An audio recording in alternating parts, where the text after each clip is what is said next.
Isaac Quaynor paddled it back. Not the trap though. Will Ashcroft now fumbling. It is hot in that kitchen right now. You don't want to get your hands burnt.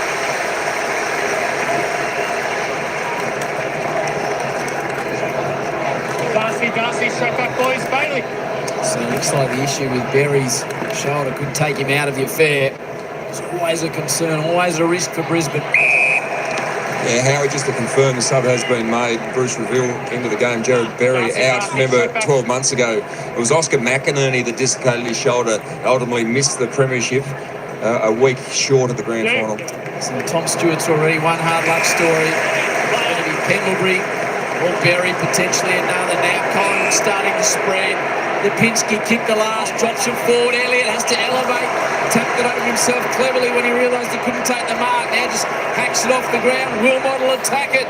Coming back the other way. Collingwood. A driving ball forward. Oh, Harris Andrews. The man's simply too good.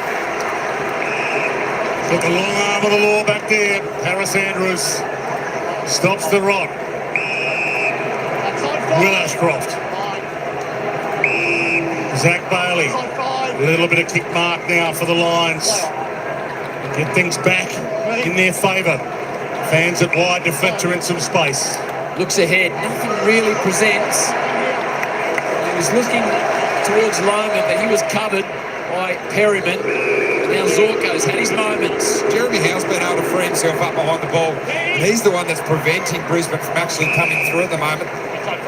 Now Starcevic. Back towards the distributor, the long and the short of it. Cox on the mark, Zorko just runs around him. Then sends the ball deep into the pocket. Morris will come from behind. Ground ball needed to be won. Cameron's in a dangerous area. Rayner. Chance for McCluggage. Didn't hit the right part of the foot. He's still in a dangerous area. Spills out the back. Ashcroft. The Levi version. Now McCreary starts to run for the Pies. Short pass is good. Membry, a little too slick. Wilmot knew exactly what he was doing. Picked his pocket, went back, got it. Ball! Might be 50 here too, I reckon. Wilmot's throwing the footy away. It is. That could be huge. Just little things like that. The crowd got to him, threw the ball away, I think in frustration. 50 metres. Hardly hear yourself at the MCG. Double 50, the umpire's got down, the whistle's pulled out.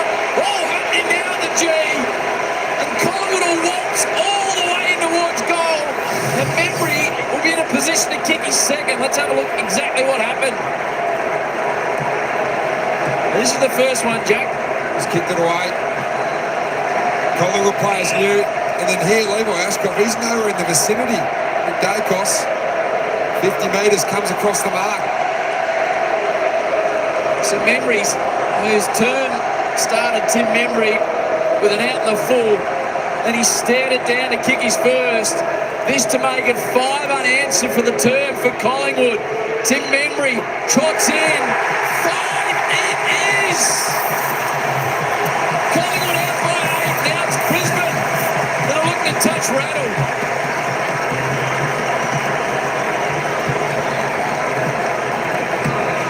Well, they've lifted, they've forced Brisbane to don't kick, they've lost their composure,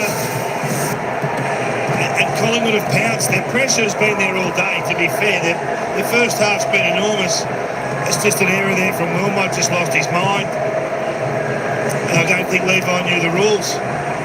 Can't enter from that side to cover Nick Dacos like that, so simple. Decision making from the umpire, but they've got to respond here. They've been challenged, 5 unanswered to the Pies. What a quarter. It was noticeable as well. The heads on the lines just absolutely dropped.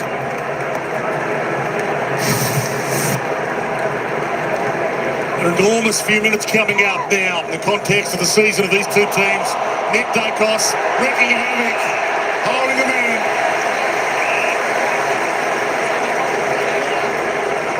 Who does he want, Nick? He floats it to Darcy Cameron. Darcy Cameron's big arms up there like bolty sticks. Pulled the mark down, and he could add to the woe here. He put himself himself in exactly the right position. Darcy Ford, his direct opponent, as he goes short here. Not the required. Houston. Oh my goodness! How big is that? That's what they paid the big bucks for. Finally, Houston has arrived. It's been a lean year, but all will be forgiven if he can have a fortnight of madness. What a finish! 6 in a row. And kicking them from everywhere. Good from the ruckman to assess that he can't get the job done. But the pure strike, it's been absent for 6 months, but what a time to unveil. Kingy, you understand the numbers better than anyone in the game on Fox Footy. How are they doing what they're doing according to the stat sheet, Collingwood? Oh, they've just got Brisbane off the bit. They can't find any easy outs. The uncontested marks have disappeared. The handball chains have disappeared and dried up, and now they are just taking full control of that forward 50. 6 goals from 15 entries is first class. What does Fagan do, Jack? I think he just needs to get his hands on the ball. His team needs to get their hands on the ball. They just need to slow it down and play their way. 6 straight goals to Collingwood, 2 behind. Here comes Chris from 65. It's a low piercer. Starcevic stands up under enormous pressure. Doesn't exit correctly though. He's popped into a hole again that Mark, not Page, slaps his hands together. And Collingwood now down the line. Out of bounds. Widget thinks for the Lions. Loman kept it alive. Marshall. And now the feed onto RG from Will Ashcroft. He needs Morris. And he gets Morris. And Morris gets a moment here. He is a mercurial player. He can do the unbelievable. He goes with a chip kick to the pocket instead to Charlie. And he held it long enough. I'm not sure the crowd was convinced, but the umpire was. For Childers, this play as it's made its way up. It's got the bounce the right way. Maybe there's something that starts to go Brisbane Lions' way, but Charlie Cameron, that's a mark. He really needs this one. So do the Lions. There'll be no John Deborah if he kicks it. They might have to go the a cappella country roads. He bends it. Off hands. The last kick from Starcevic is a good example. He wants to play on so fast but go to a position that's filled by defenders. He's got to let that open up, allow his players to spread the ground so they can get their uncontested mark going again. They're just looking to play on too quick from turnover. So a minute on the clock. And a huge turn for the Pies after they looked in all sorts, and this man's been a big part of it. Cameron, a strong grab. Still time. Been 40 minutes of footy since Brisbane have kicked a goal. It's their first score, Kingy, since the 4-minute mark, as Leicester's getting a bit of treatment on the bench as well, and he had a bit of a shake of his head. Myercheck, Gardner, Marshall, Canada in was Chris, and he was a touch ambitious there, Jack Chris. So on Ryan Leicester, he came off with the blood rule, cut behind his right ear. Looks like he's patched up, ready to go now. Pluggage looking for the free. Marshall, little driving ball. Sport from him to go. Josh Dacos, the Dacos boys have been everywhere. Into the middle, McCreary, Wilmot, McCreary, scoots out to Zorko, 8 seconds on the clock. Still time for either side. Wilmot, the long ball forward, 3 seconds, the ball needs to drop quickly, it doesn't. Collingwood fans will be on their feet. 6 goals to 0. Collingwood turn around a 20-point deficit at quarter time to lead it by 13 at the major break with injury concerns for both sides. Berry subbed out with a shoulder, Pendlebury subbed out in the opening exchange with a calf. A 13-point lead to the Pies, David King. They looked in all sorts. That's a powerful turn. Unbelievable quarter of football. What faith they have in their game plan, their system, and their leaders have taken control. Sarah Jones. Has been an extraordinary turnaround by Collingwood, a massive momentum shift, and here is a stat for you. Every team that has led at halftime in this final series so far has won the game. Jason Dunsell, Nathan Buckley and Jonathan Brown. It's hard to believe what we've just witnessed in that quarter. Big surge for the Pies. They lifted the pressure. All of a sudden they took time away from the Brisbane Lions, and when Brisbane were controlling things in the first term, it became about dump kicks, They start to turn it over, repeat inside 50s to Collingwood. I think Darcy Cameron's playing a massive game, and I've liked Isaac Quainer at halfback. Well, first quarter it looked like Collingwood were trying to play too fast and fed into the Lions game, and then in that second quarter the Lions looked like they were playing too fast, which fed into the Collingwood game. In the end it came down to efficiency. The Lions had it in the first quarter and they were able to find each other uncontested marks, and then it just flipped on its head, and they've got some questions to answer in the Lions change rooms over half-time. Yeah, and I thought Collingwood's kick in the front half, which we spoke about at quarter time, was terrible in that first quarter. They were able to compose themselves, so I'm not sure what gets said at quarter time, but clearly it worked. Part of it's strategy, but part of it composure. So great effort there by their foot skills. Collingwood 78%, and you're right about the uncontested marks. That flipped, so that shows you the control. Uncontested marks plus 25 to the Lions. All of a sudden the Pies plus 5, which is a win against high uncontested mark team in Brisbane. The word composure completely nails it because they lost their head at times, Brownie. They did, which is unusual because obviously Collingwood playing so many big games, but obviously Brisbane last season. But yeah, they started to get their tails up, and it was a good team effort. It was a solid team effort by Collingwood that quarter. 5 individual goal kickers. So if you look at the stat sheet, very even. We're going to have a look at our halftime highlights with thanks to Samsung, powered by Gemini. Jason Dunzel. It is hard not to marvel at the game of Nick Dacos from the very first centre bounce he's been on. I think he's the most fun player in the competition to watch because you know he's going to do something constructive. But his explosive pace off the mark, he just takes them on. He's got great vision. He finds players all the time, bringing them into the contest.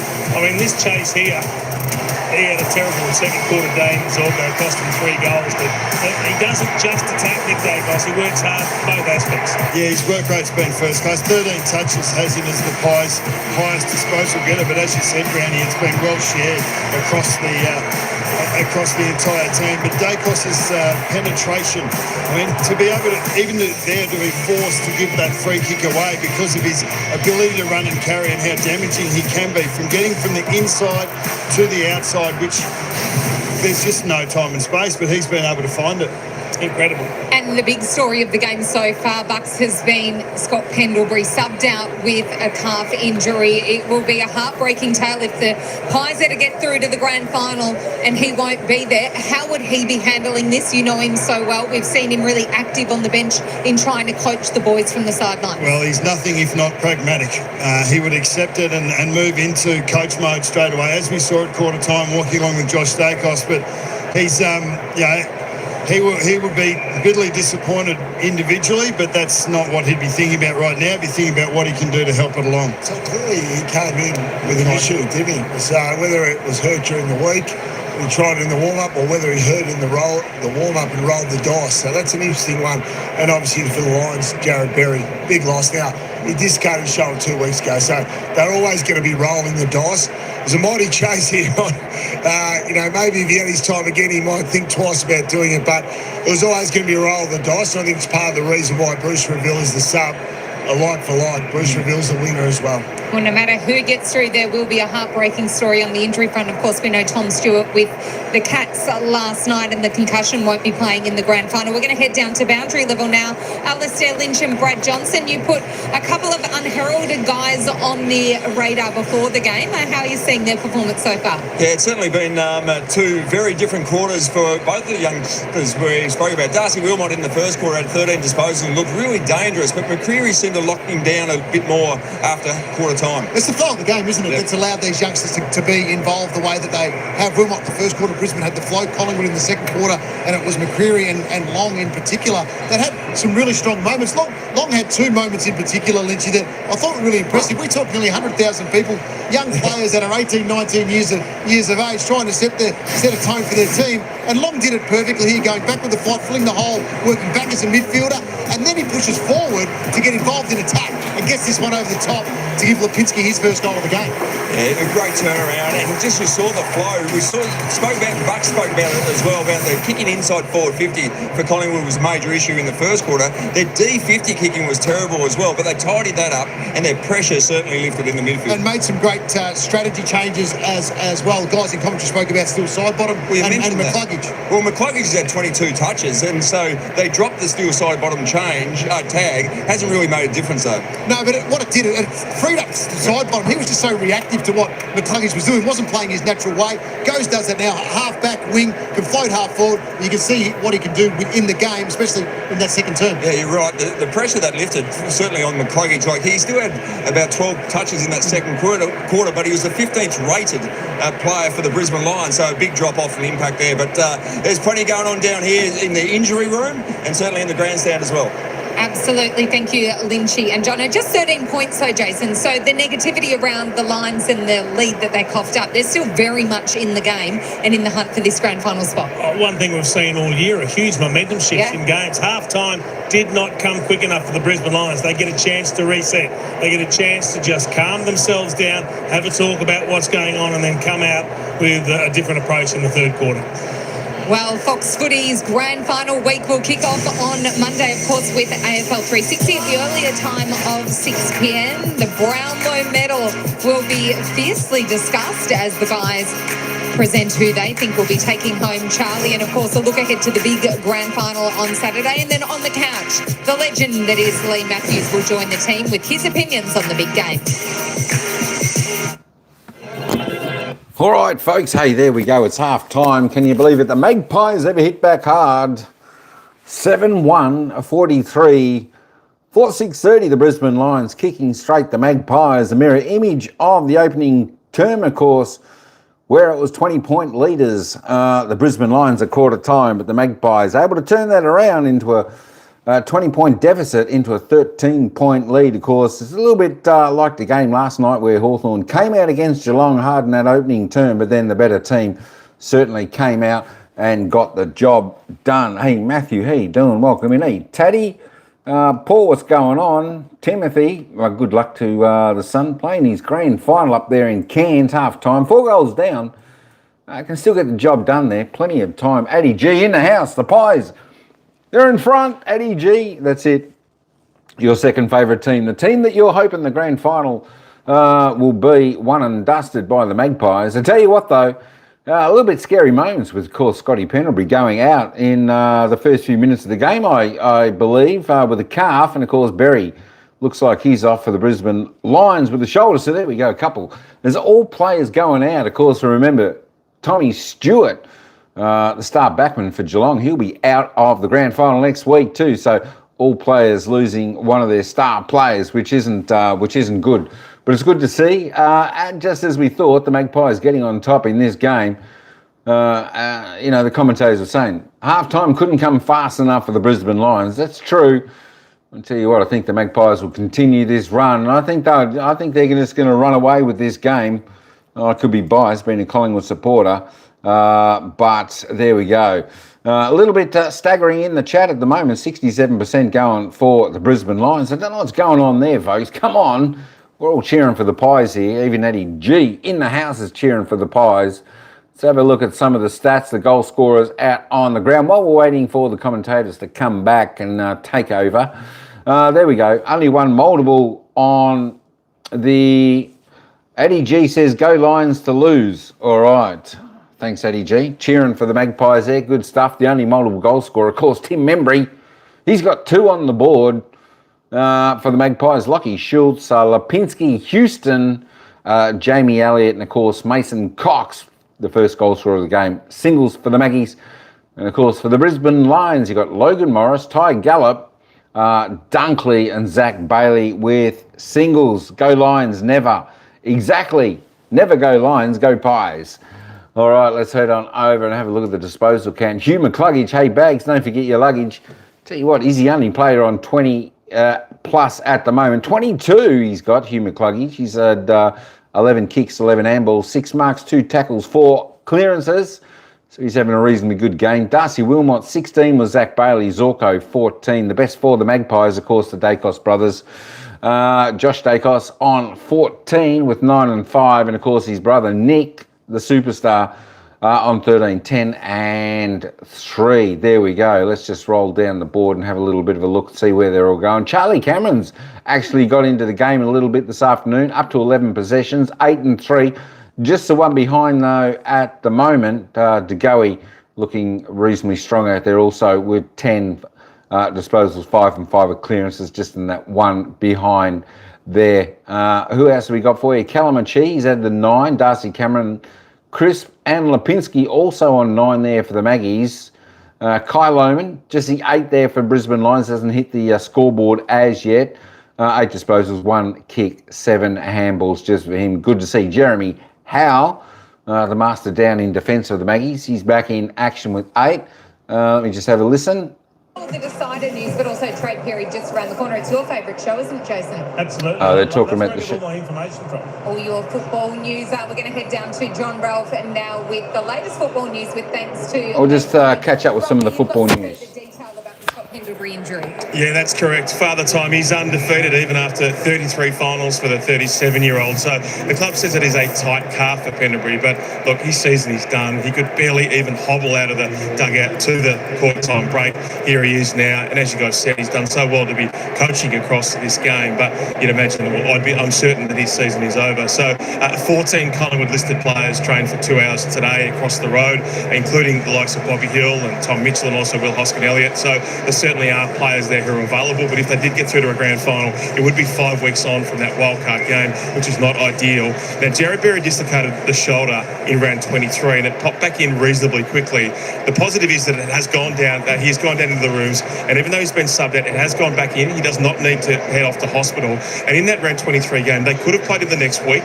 They decided not to. They gave him a couple of weeks to strengthen it up. And so, look, he's probably in Oscar McInerney territory, potentially missing a grand final if they get through, but that is not certain yet. And so the scans and any further damage will obviously be really critical there for Jared Berry.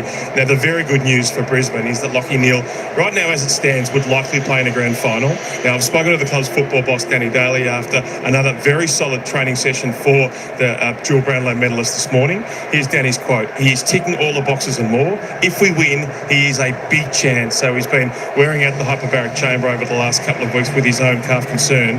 What started as a throw at the stumps, I would think right now is a real chance, depending, of course, on that likelihood of getting through in this second half. So plenty of collateral damage there across both sides of this preliminary final. And that is credit really to Lachie Neale and his professionalism if he is to put himself in a position to play, but they need to get there first and plenty of work to be done in the second half. Just on Collingwood with Scott Pendlebury being out, should they progress, does that really bring Bobby Hill back into the frame for selection, Bucks? Oh, look, he's been a topic of conversation, hasn't he? But I wouldn't have thought it. I wouldn't have thought so. If you're, the odds would be well against him given that he wasn't selected today. Absolutely. Well, we'll have a look now at our industry super funds. What are we looking for next in this? We know with super there is only one symbol to look for. Jason, how do the Brisbane Lions get back in this? They're only 13 points behind. Yeah, got to get a little bit of composure back into their game. I think they panicked a little bit when Collingwood got the momentum up in that second term. Need to hit their uncontested marks, those short passes, those angle kicks. They can't go back into their shell, but they can't also just get the ball and want to go all the time. They've got to read the play, they've got to pick and choose, take what Collingwood gives them, and then try and pick their way through. Cam Rayner has to stand up. Has not had a kick in the first half. One score involvement, which was a knock-on. So Cam Rayner's their bull. He quite often lifts in second half, so he needs his biggest second half of the season. What about Dane Zorko? He was probably involved in biting off a little bit more with some of his kicks that caused some of the goals. Are you tempering the way he plays? Because when it comes off, it is brilliant. Yeah, no, I don't think they'll temper that. Also, to the discipline, to brain fades. Darcy Wilmot into Calamachi, the 100-metre penalty. You've got to be better than that. Well, he's had 12 or 13 touches, but he's the lowest rated player on the ground, Zorko, given the mistakes that he's had. Huge second half coming up here at the MCG. A spot in the grand final against the Cats is the prize for the winner. It is Collingwood leading it by 13 points. It has been a fierce contest so far. Cracking football still yet to come on Fox Footy. You're watching Finals Footy on Fox. It's the Dream Team.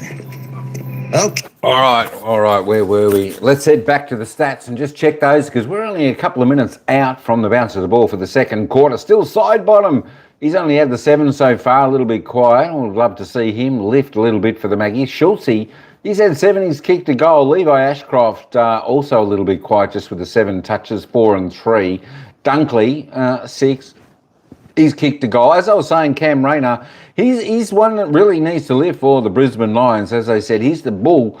He can spark the team up. He's only had the 5 touches though, no kicks, 5 handballs, couple of clearances, so he is definitely one the Brisbane will certainly be looking at lifting. And of course, Oscar McInerney, the big man, just the 2 hit-outs, 5 disposals.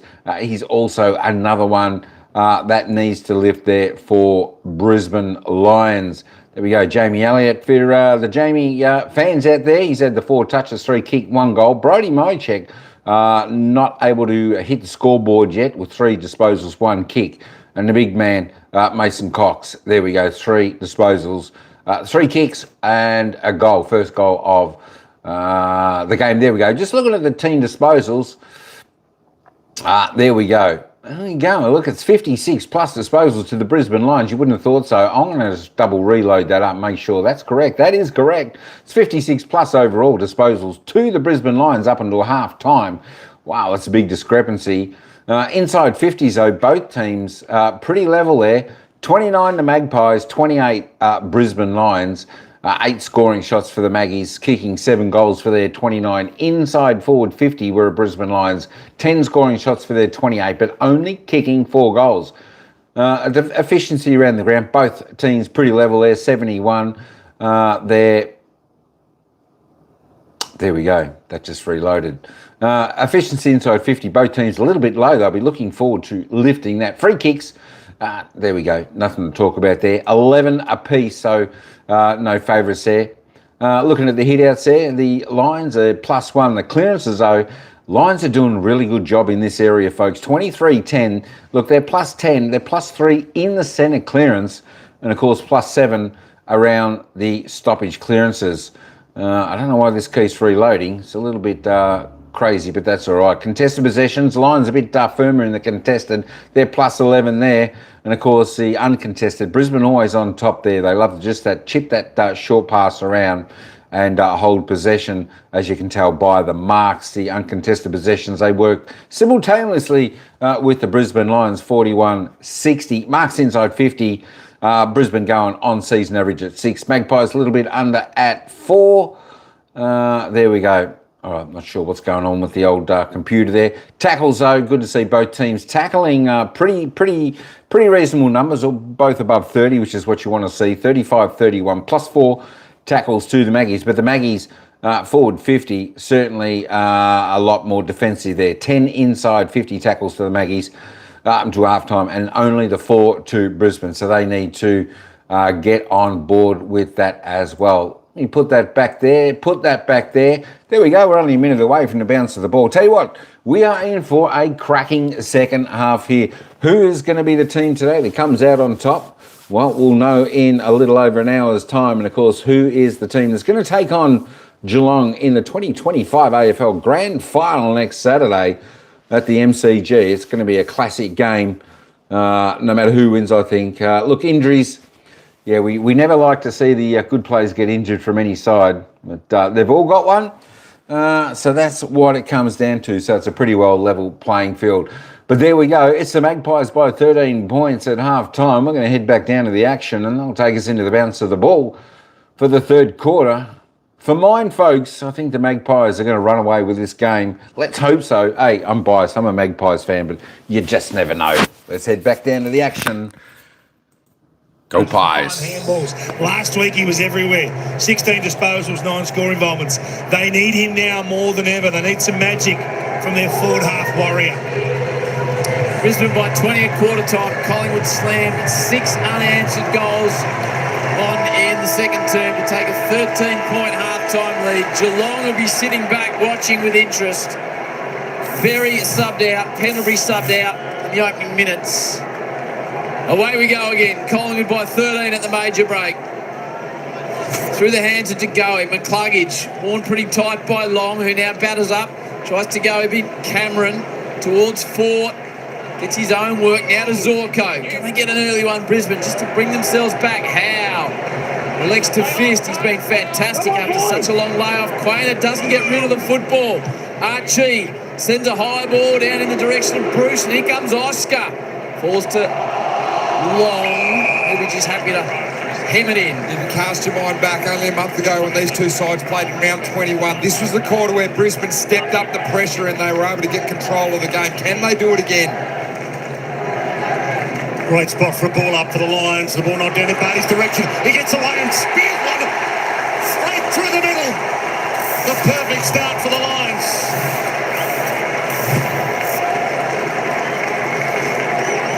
He's done it every time.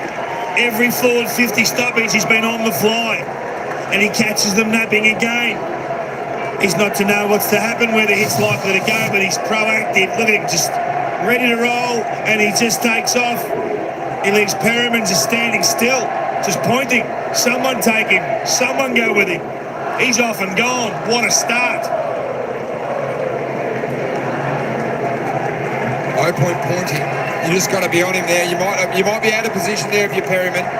Or Houston, he's the one. He's got to go with him. Yeah. It's the opportunity just to do your job. You might have to come out of your structure, but if he's standing free at a 450 stoppage, someone's got to be on him.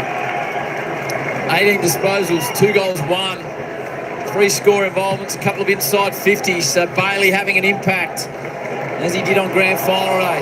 Long shrugs the tackle. Someone lost a mouth guard, but he's given it straight to Zorko. So a good start by Brisbane. Dunkley out to Reveal. Nice little step on Maynard. Pokes it forward. Will Ashcroft hits 50. Is this his moment? Ashcroft, it is his moment! Son of a gun! In the prelim delivers. 2 on the bounce for the Lions. The part of the game that was still healthy through that second quarter was the clearance game for them. And we spoke about the fact they couldn't get their hands back on the ball. It was camped in the Collingwood forward line. 2 centre clearances here and 2 goals very early. And it's this possession out of the back half. Handball, getting it going. What about the step? The step does it all. Compose your ball in hand. You don't have to take the obvious. You don't have to blast the ball. Efficiency is what you're after. Fantastic from Bruce. Fair finish as well. From 50, the Norm Smith medalist from last year just goes whack. Still the reigning kings of this jungle. The Lions. Hoping to get back to a 3rd straight grand final. Blood roll.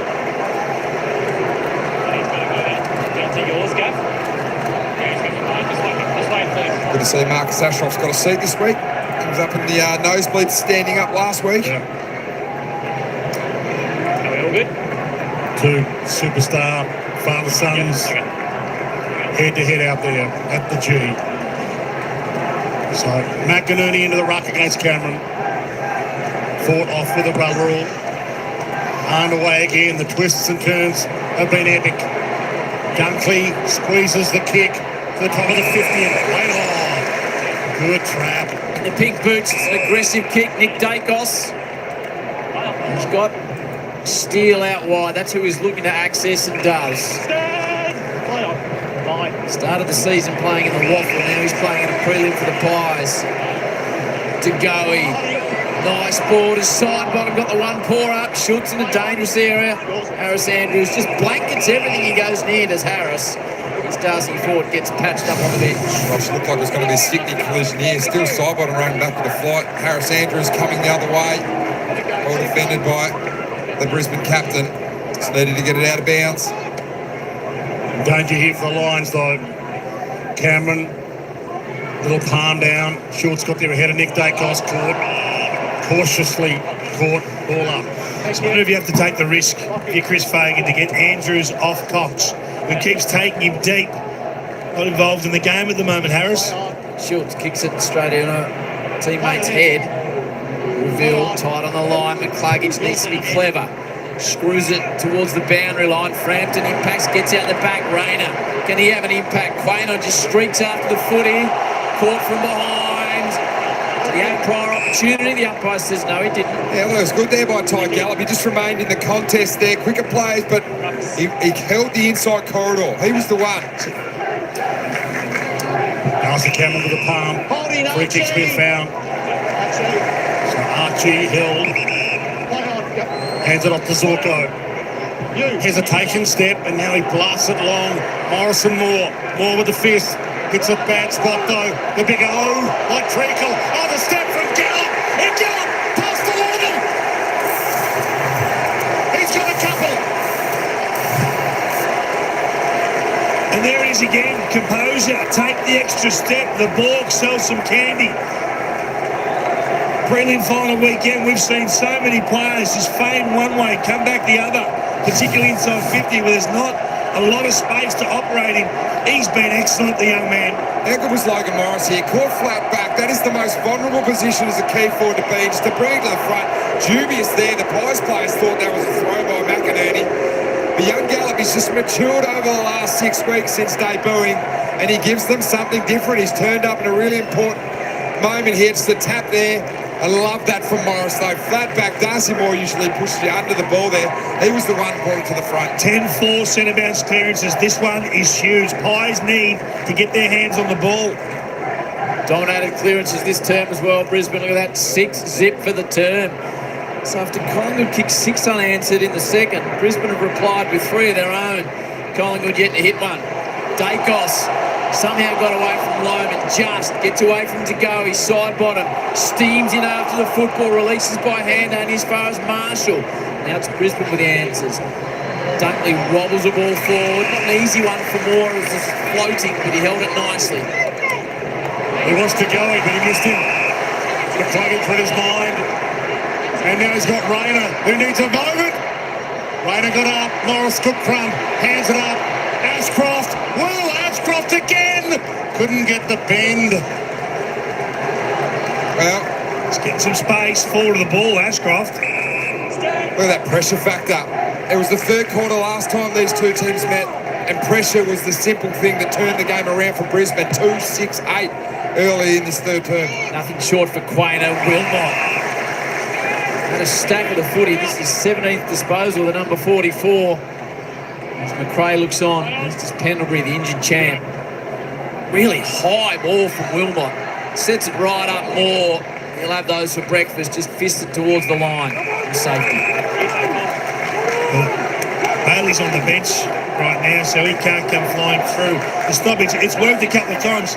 You'd like to see Ashcroft do it, or even Rayner. Just get on the fly, charge through. Chris Johnson in the crowd. They're all-time greats. Marshall's free. Ball back into play. 2 rucks go at it. Levi Ashcroft couldn't get much of a hook on that, and it is on the full free kick Frampton back pocket. Billy, back around the side of the post. Go back to the night. Oh yeah, keep going. Billy to reset for the Pies. Yours. Mychek's trying to provide an option forward of the footy. Fisted away from him. Well, they've won 7 of the 8 clearance battles in this third term, Brisbane. And on the move, proactive. Forward back onto the ground. Coaches trying to inspire their troops. McRae and Fagan. Cameron squirts out. McCluggage. Another little feint. Left foot. Exploring ball through the legs of Quaynor. Morris picks it up, dropped his head. Perry needs to be clean. McCluggage keeps the ball in. Ashcroft, Lee got by. Cameron flies, got a man behind him, but I think Charlie wanted to touch early. But now Collingwood looking to rebound, take the advantage, and they do. So Chris down the spine. Membry's out the back. Mychek's out the back. Elliott needs to pick a target. He goes to McCreary.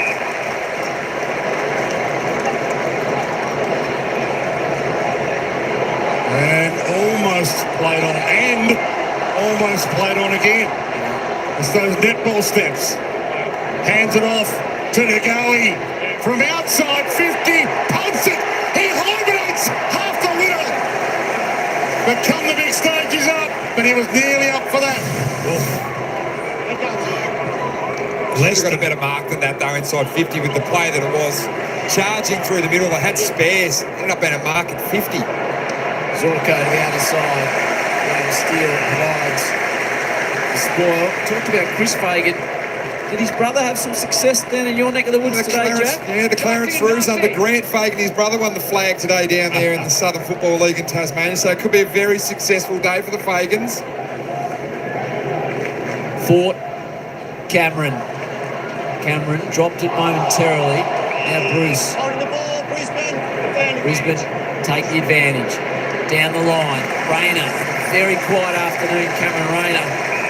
5 disposals, but he is a man that can all of a sudden catch on fire and do extraordinary things. Just wonder if they've got to start to experiment with him up around the ball a little bit more. Maybe play 5 forwards, play Rayner as that sort of mid-forward role, get him involved in the game. And the ball in, some back toward the line. Well, the challenge right now is in Collingwood's heads. 9 of the last 10 clearances have gone Brisbane's way. Pendlebury's not there. They need someone else to step up. Nick's trying his hardest to go. He's getting involved, but they need someone to take control of clearance. Schultz waits at the bottom of the contest, doesn't go his way. Dunkley, hands and knees, as he so often is. Spoke about clearance, Kingy. The Cluggies has had 7 touches in this quarter, 4 clearances as well. He's been a huge headache in the middle.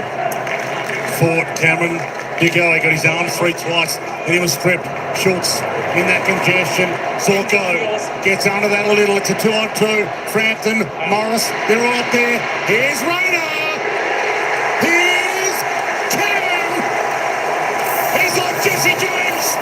He can take your whole game down in a few shots. And he's about to liven this place up. Well, I'll let Kingy speak about Rayner, but Logan Morris again was the one that brought the ball to the front and allowed Rayner to do his movement. Rayner did exactly that, Kingy. Just proactive. This is the gap in the game. Collingwood were on top, they were surge running. McCluggage fires through, doesn't quite get it. Zorko follows up. Just look, Rayner is gone. He's taken off, bottom left of screen, all alone. Maynard fell asleep here. Zorko Someone did. Quaynor was the one there on the Telstra logo. Just didn't see him. Snuck out the back. Yeah. 6 unanswered for the Pies now, 4 unanswered for Brisbane. They trail by 13 at the major break. They're out by an 11-point margin now. Once again, it's Collingwood under pressure as Cox has a run in the middle. Ashcroft drops his head. Just a bit of an injury concern for Brisbane. Just see here, Josh Dunkley going down in the rooms. Looks like it's a knock to the right shin or a high ankle strain, so it'll be assessed shortly. If it's not a concern, he's the heart and soul man of Brisbane. Falls to Long, just tries to spirit it in front of himself. Gardner tried to wrap it up. Membry, now McCreary, flying shot. McCreary just across the face to the square. Jamie Elliott with one of the great final marks.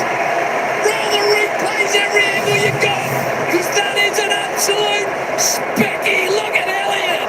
Bang! Wow! Thank you very much. You wanted a magic man. There is no more magic than Jay Elliott. The number 5. Loved by Collingwood fans to break a streak of 4. Jamie, on the moment's required, the number 5 stands up. He flies up, takes a hanger, and nails the major. What a game. What a game. The stars have come to play. Brayden slots one at one end. And this here, he just says, that's my ball. Amazing. Great call, Howie. He just stepped off the back of Starcevic, found the back position, and as soon as Jamie Elliott's behind you, you've got to be worried that he's going to sit on your head, and he did exactly that to Brendan Starcevic. The balance in the air, even with his legs being taken out, and still just to hold it all the way to ground. That is a great final, Specky. And a standing ovation from the Collingwood faithful after this huge grab. Look at that. From the ball up, Mason Cox finding hard, found the handle, wobbles it wide, but it's a wing ball. Reville, you can hear the Bruce from the Lions fans. Heads toward Morris, hands on it, couldn't mark it. Loman hasn't been the showman so far today. McCluggage squeezed to the pocket, away from Archie. All in. Yeah, this is where you must watch Bailey on the fly. We've talked about it a lot. That's an unbelievable mark, Jack. I love it. That's so good. Well, no Brownlow votes in the finals, and unfortunately you can't take Mark of the Year in the finals. Change the rules. What a grab from Elliott. Bailey's going. Cox with a little shove. Cox, yep, he shoved him out in the ruck contest. Was the advantage paid or not? Goal. So Brisbane answered quickly. McCluggage involved. A free kick against Cox. And Brisbane with the immediate answer. Well, it's the same thing again. Every forward 50 stoppage, McCluggage and Bailey are charging through. And it's just a metre. Becomes 2, and that's enough for players of this quality to get an opportunity. You can see him there. Bailey's on the fly, bottom of screen. And there's McCluggage, more central, heading towards corridor. I reckon Bailey actually gives the space for McCluggage to come through there. They're all look at Bailey, last goal kicker from stoppage, and McCluggage just sneaks into that little void around the corner. Nice little right foot. Crisp it was.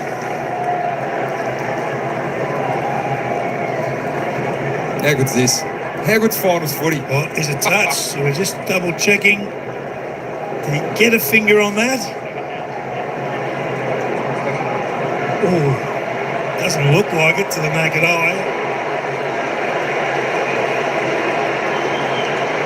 The AFL have obviously invested in that camera. We saw the touched in the first final over the West with David Swallow. Can you overrule on score that? confirmed, you can restart play. No. There you go. Missed.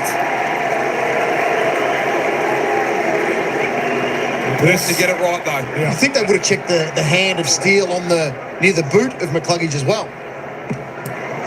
From the restart, Cox. Calm down to McCreary, and he is off to the races. Looks up. He wants to pass target. Elliott. Yeah, Long kicked the goal, is he anyway? No. He's paid the mark. He paid the mark. Can't play on from the mark. He looks like the one. I mean, the timing of his lead there, Jack, absolutely spot on. And it explodes from the goal square. Just look at this lead and the speed that he's coming at the ball. It was excellent from McCreary as well, because he had Nick Dacos next to him yelling just to kick the ball on. But he saw out of the goal square. Andy Elliott, good strong hands on the lead there. Collingwood's first 50 goal on the season goal kicker since Travis Cloak was 68 in 2013. Their frequent flyer. He's done it in the air, and he's done it with his boot. He's got 3, and this game is evolving into a classic. Wow.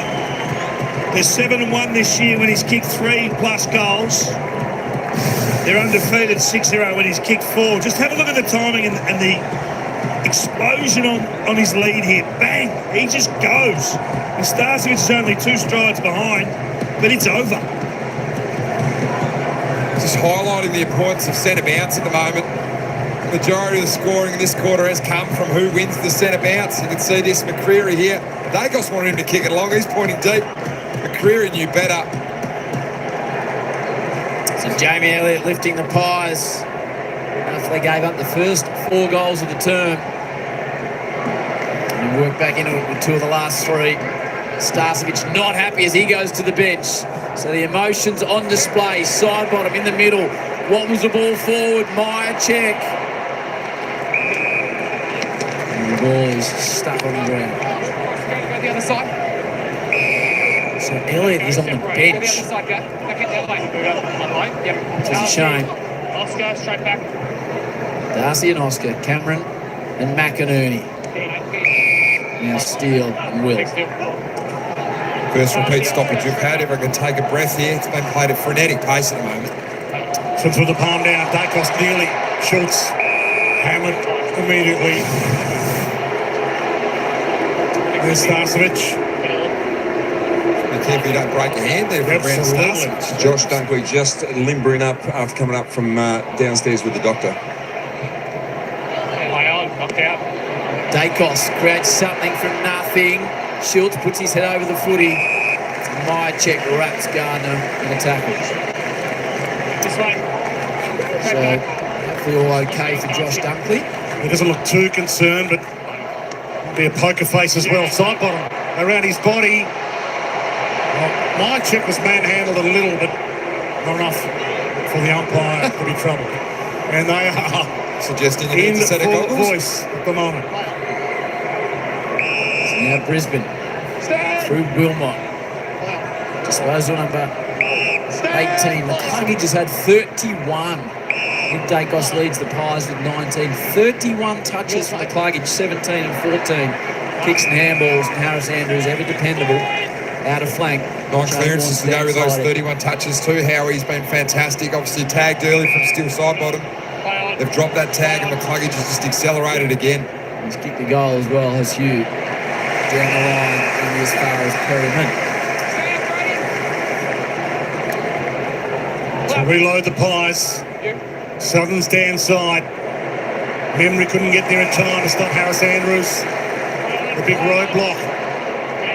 Played on. Zach Bailey. Nick Dacos. Shrug. Zach is away. He overcooks it. But Wilmot might mop it up. He does. He gets it. He's got some space. Gets it around crisp nicely. Then a 20-metre hand pass to Marshall. Assesses the options. Kicks at the last moment. The spoilers have come from behind. They're floating in. Lohman claims the mark and has been paid the mark. Now, Braden, Hasn't had much of the footy, but now gets his opportunity. Premiership player, Kai.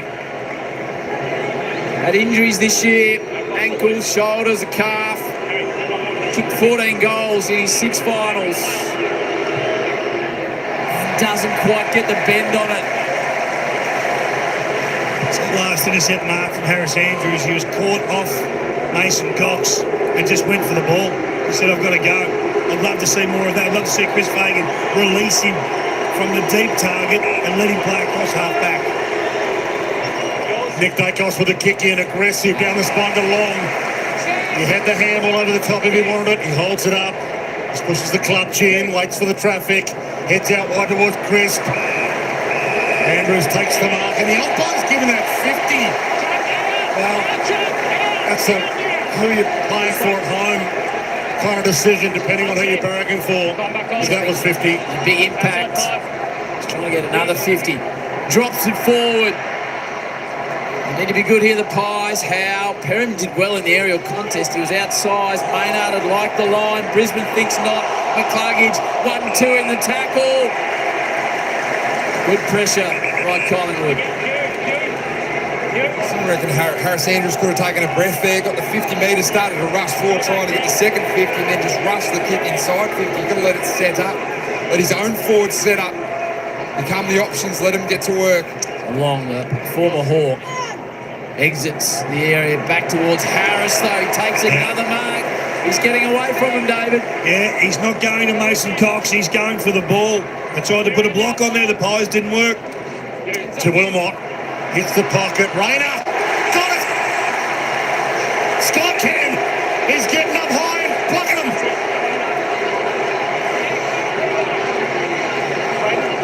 This is exactly what he does, Cam Rayner, though, when he's on fire. He plays in spurts. From goal. And a great contested mark in the forward pocket here. Now has to finish.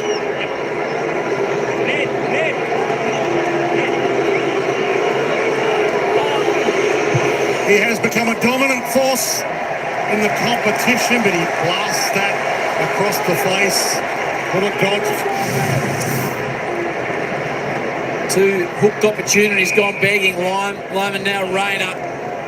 Josh Dacos trying to get some run off half back. Here comes Elliott again, stays down. Bounces off a line. So Elliott's back on the ground. Marshall, hands. Lyman takes the tackle of Dacos, spills free to the junior Dacos. Look at the speed of him. Sends a ball, needs to be perfect to memory. Can he bring it to ground? Does pretty well, but there's lines. Now Wilmot, he'll charge back the other way. Shrugs the tackle. Dacos goes flying. Wilmot continues to go. Sends a high ball forward into the path of Lohman. Howe. Boundary. Big moments. Every moment's big now. Huge moment there. Patrick Lipinski was the only player inside 50 if Collingwood won that ball half forward there. But then Darcy Wilmot said, Nick Dacos, you're quick. Have a look at this. Bailey setting up again, unopposed. Back into play. McInerney got it down to ground. Off the deck. That would be crazy. Yeah!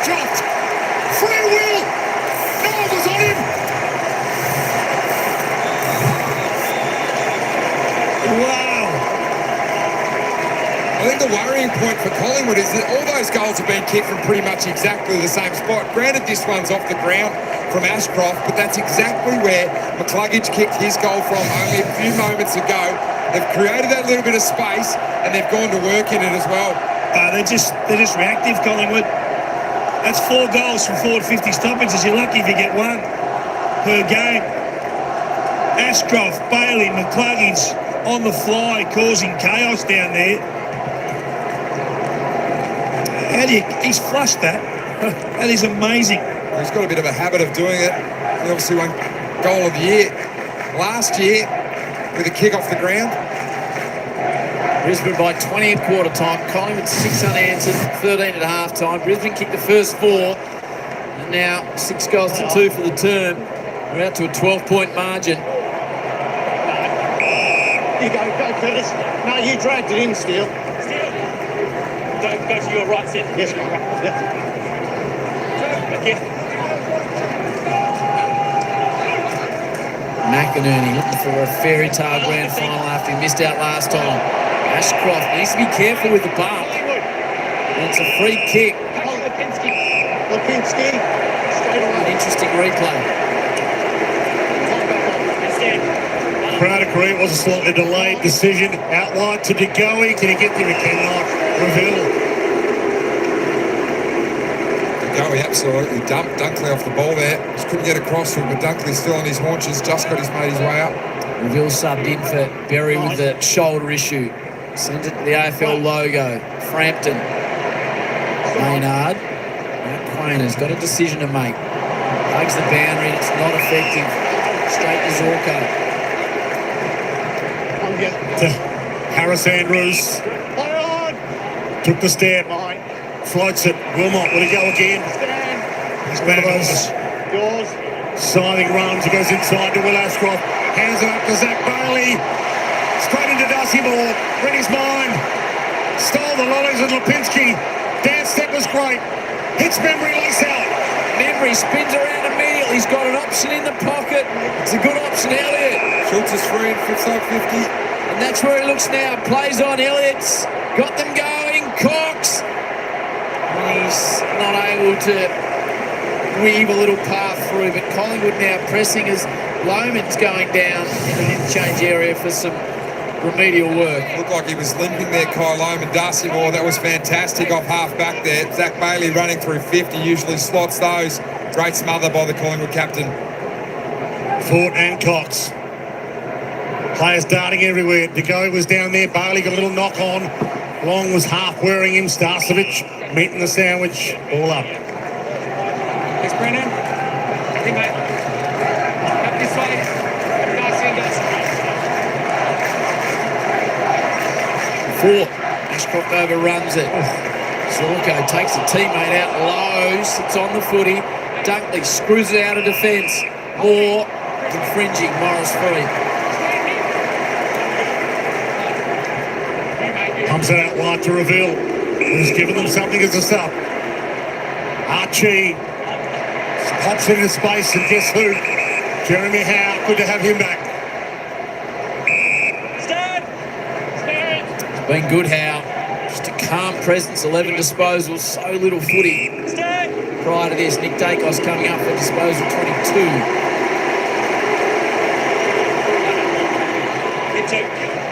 Didn't really time it, but hits side bottom perfectly. Maybe it was intended. Crisp runs forward to the footy. They look in that area. Schultz on the lead. Elliott comes at him with a power lead. Ignores that, goes to the pocket. And Tim's got it. And he's kicked a couple. It was a great lead by Jamie Elliott. He was the one that came into the pocket, then came back into the corridor, and they nearly sort of passed each other as Membry was coming back into the pocket, into the space that Elliott created. All Lockie Schultz needed to do was get it to him. He's got a couple of big moments as the former Saint. Kicked the second goal of the second term, and then the 5th goal of the second term. Membry to bring it back to a 1-goal margin. Big moment for Tim. And Tim slides it across the face. They're getting good looks, Collingwood. It's just that last decision going inside forward 50. They've had 3 or 4 opportunities, just blown a stroll in goal. They're working hard. You feel like the arm wrestle's back on. They just need a player to make the correct disposal going inside. Gardner. Heads out wide. Rainer's going to fly. Archie crumbed it beautifully. Morris stayed out the back. Frampton gets a moment here. Has to go and goes hard. Read that to perfection. Played on immediately to Quainer. It's not a great deal in the middle of the ground, so he has to hang one out really wide. Schultz timed it perfectly. Got off Bailey. Sends it forward. Membry again. Harris in fringe. Needs to give it back immediately. She held on to it for a while. Should have picked it up. More time to get back and get defensively stronger. To the pocket. Cameron is outsized. Jamie Elliott with the hands in the air. And that'd be a fair option to form. He's in at the moment, Elliott. This is that kick from Nick Dacos that really broke the game up. They meant to do that. That's why he's a champion. Darcy Cameron fought against him. Little flick to the back was clever. Elliott, the Houston, pulled the kick late and caught it badly. Gardner cuts it off. 2 minutes 20 on the clock. How aggressive do you want to be if you're Brisbane? They know they won't risk too much here with this transitional game. I know it's always very hard against Collingwood. Where they came into this game, the stoppage game, this is where they've dominated. 8 goals, 4 from stoppages, 36 points this quarter. It's been enormous. Alistair Lynch alongside Brad Johnson, Dwayne Russell, Jack Rewalt, David King. Finals footy on Fox. 60-metre ball to hit Harris. He took his time to give it to the Norm Smith medalist, Ashcroft, now to Fletcher. Brisbane happy just to milk a bit of the clock. Called to go now. Doesn't want to go long. Squeezes out a short option to Dunkley. This is smart. They know they don't need to score again this quarter. All they want to stop is Collingwood having a chance of scoring. Even Wilmot doesn't want to go. Shorts it to Starcevic. Wilmot still lurking behind him. More seconds tick down.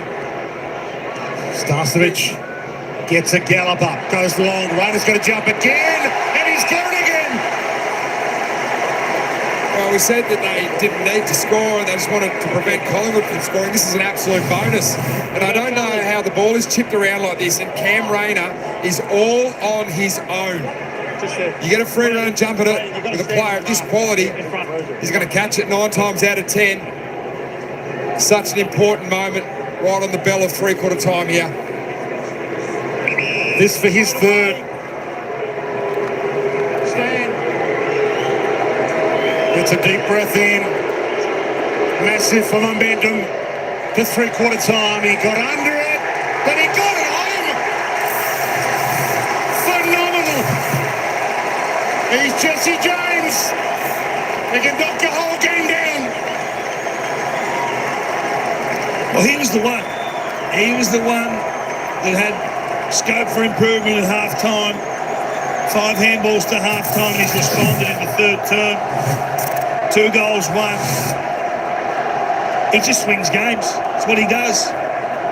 There's just nothing here offensively from Brisbane that shows that Cam Rayner should be on his own. So clearly a breakdown in structure or a breakdown in communication allows the Brisbane champ, who's torn this third quarter to shreds, to get out on his own and go back and kick his third.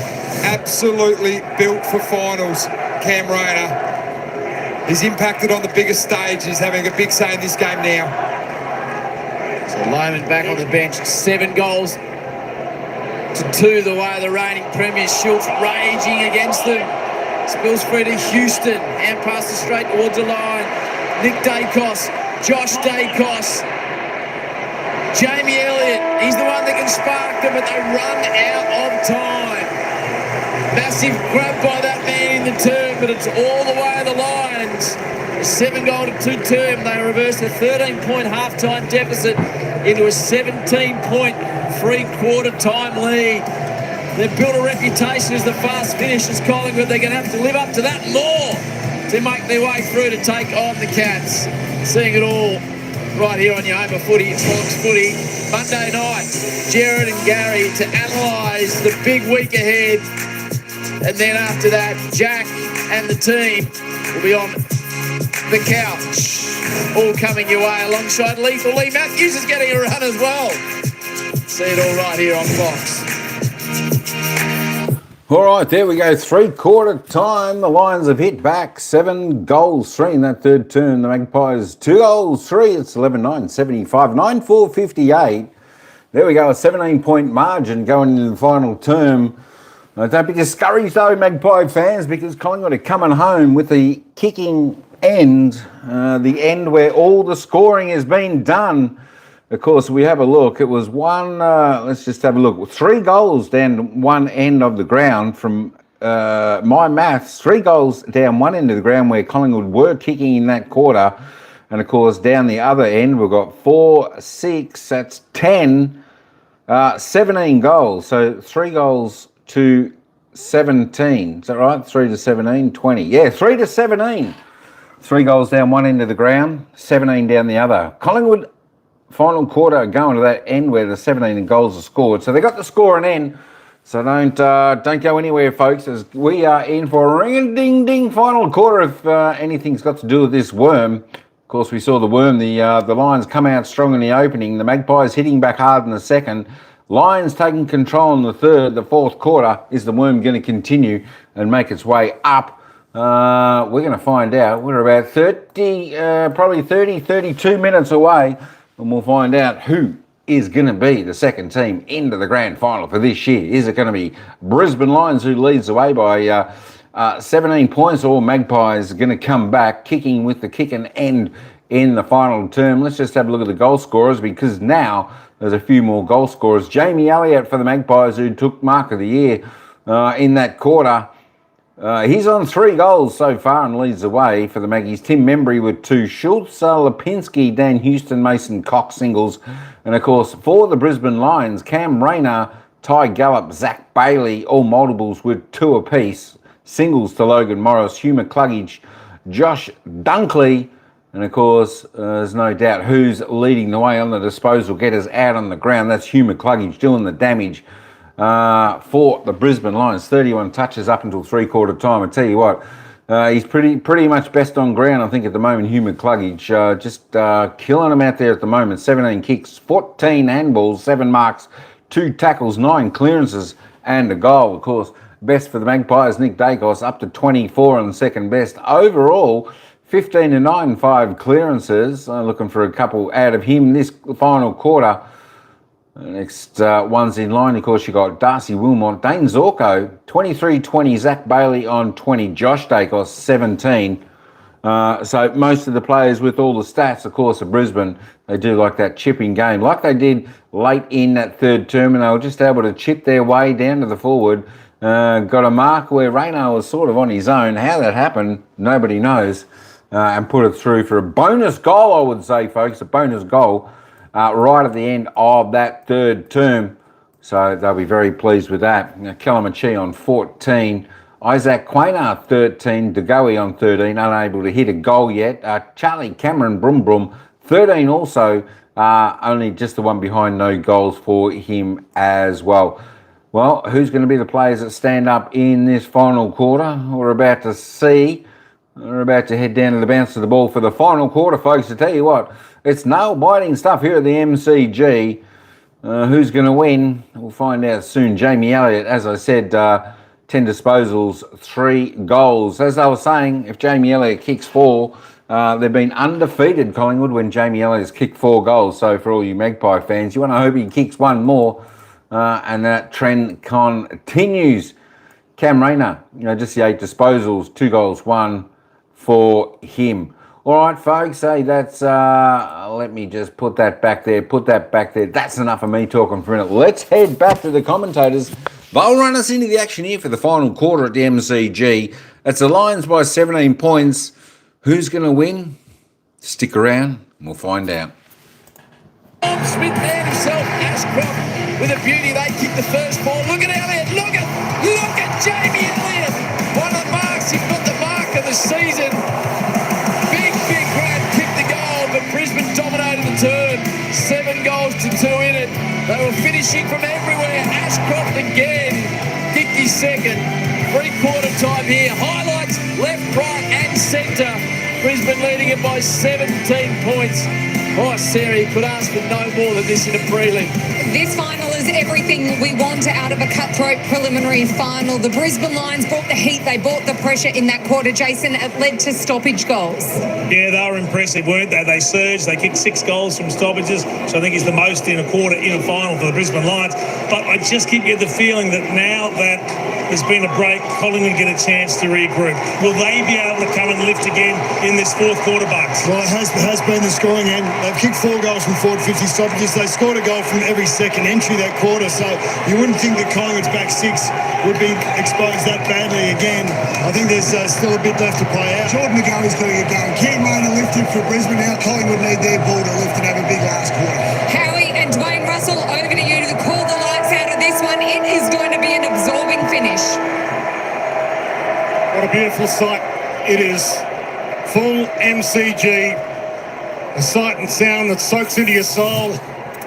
Hope you're getting all of it at home. We're loving bringing it to you. 1 quarter of footy left to decide who plays the Cats in the grand final next week. Collingwood get the clearance. Check attacks it. Couldn't quite pounce and go. Zorko down the spine. Wobbly ball. Got through Morris. Big ball to win. Knocked out. And the tackle laid by Charlie Cameron to hold in, but it's not in the back. Yeah, important there from Darcy Cameron that he was clean. It's just the little things like that. You can't fumble in this last quarter and give the opposition an opportunity. Cameron and Fort. No one really wins the contest in the air.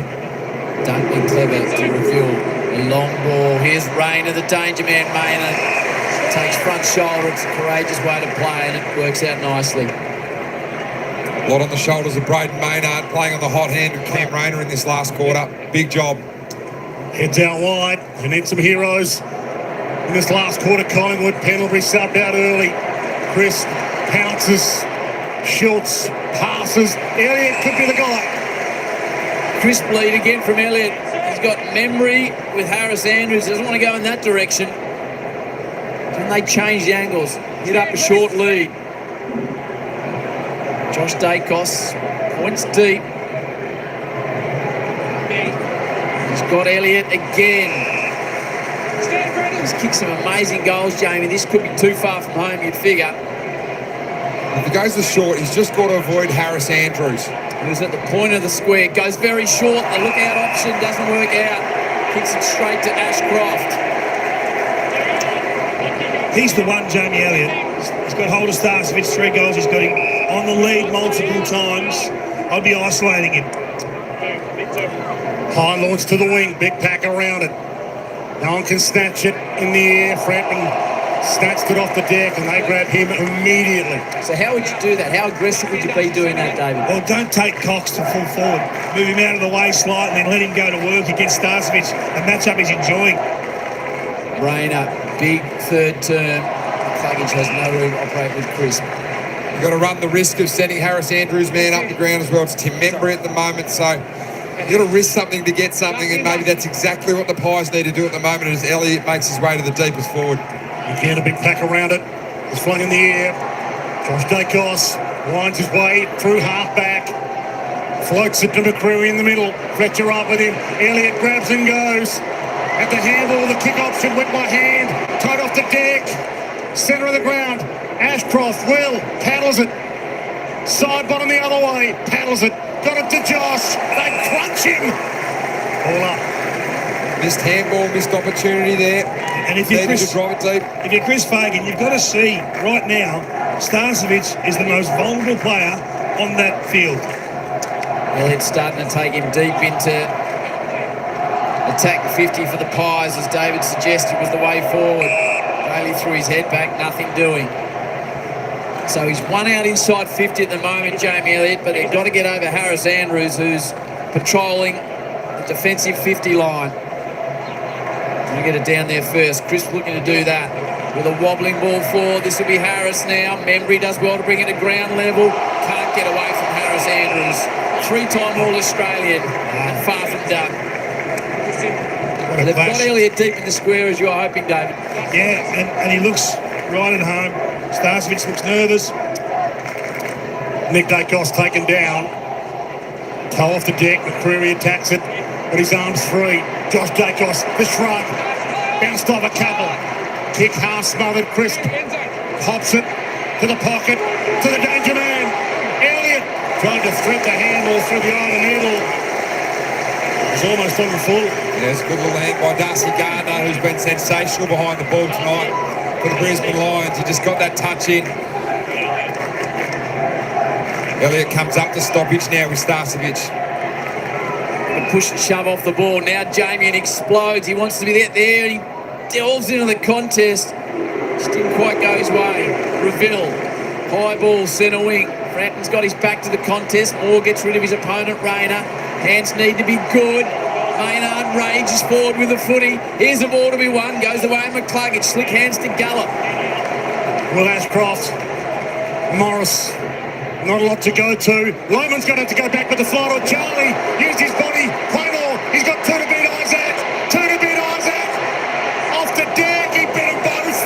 Had the IQ there. That was brilliant. Huge moment. Wow. Even Kyle Loman had the chance to just pick that one up. Been relatively quiet tonight, Loman. Charlie wasn't happy. He was on in the square. Brisbane pressing. Three-quarter time margin has been maintained. Maynard scoops it out of defence. McCreary was important. Back to Chris. Down the line, Membry. Good below his knees. Couldn't take the mark. Back in by hands to Goey. Forward hand pass needs to be good. Hassel off the footy. Was good by Lester on Myercheck. A great press by Ryan Lester there. It takes so much courage to leave your man when there's only one person behind you in Jamie Elliott and Brandon Starcevic to come up and make an impact on that contest. He did it exactly right there. Jeremy Howe getting some rest. To Goey getting some rest. Chant rings around the MCG. Zach Bailey caught. Darcy, excellent. On a nice edge now.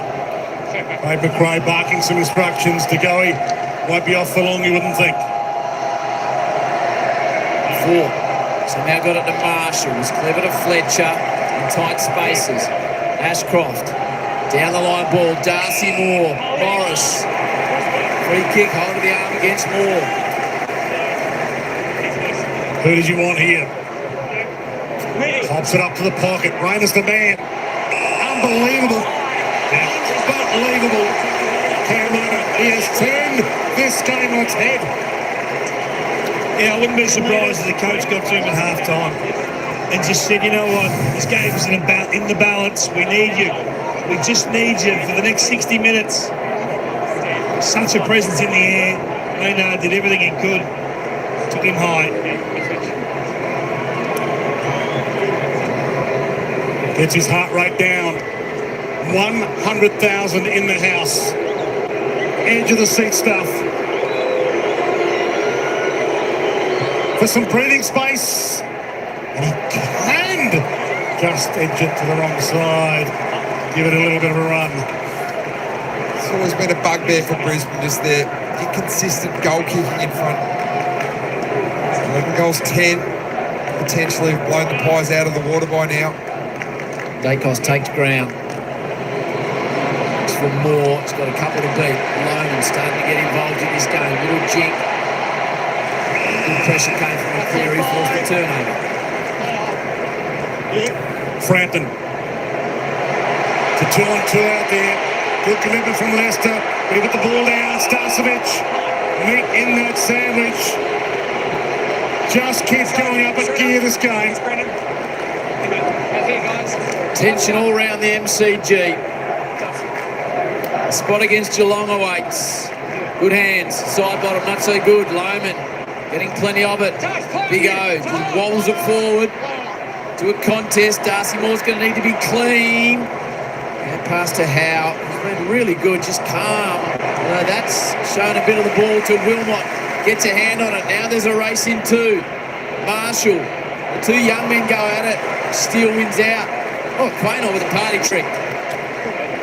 Lipinski to Myercheck. It's a 3-goal game. Hand off towards the wing. Steele did well, slipped out of a jam. Back to Brodie. He's hemmed in. He gets under it a little. Chris gets up. No arm chop free. Yes, arm chop free. That goes my player to advantage. He does. He scoops to the side bottom. It opens up. Oh, no. Wow. That is the most unstill cyber thing I think I've nearly seen. Crowd of 96,023, 99.5 last night. So about 196 in the space of 24 hours at the Mecca of football. Brisbane hoping to be here again next week. Starcevic, he's had his hands full with Elliott. Drops it to Loam in 3 possessions in the last 4 minutes to Kai. Ashcroft, it's an aggressive ball. Look at Bailey charge at it. Chris gets him. Was it high? Was it holding the ball? It was the ladder.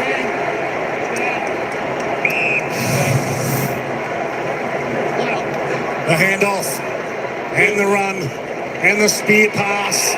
Good hands. Elliott looks around, had a couple on the float past. They've made the change. It's Leicester now that has Elliott. Josh Dacos, some room to move. Goal square.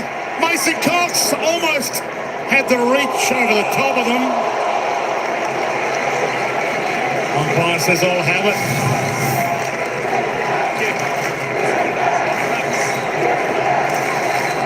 Time ticking away. Cameron needs to keep it down towards side bottom. Wrestles his way through. There's a boot thrown at it. Side bottom's got a hand in the air. Let's have a look at the officials. Big Coxie's claiming it. I was blindsided, but I believe it's a goal. We checked to make sure the ball was kicked by an attacker. Sure, score review. Umpire's called as a goal. Can you please check? Well, here's a moment. Review underway. Of all the people, it's Cox. Soft calls a goal. 80,000 Collingwood supporters are agreeing. Does Harris Andrews kick it? I think they both do. So the soft calls a goal.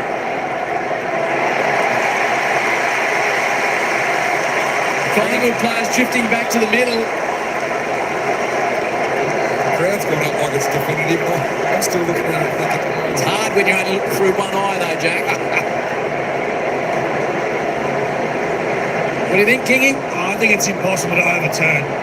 If it's gone up as a goal, you're going to get a good lawyer for that one.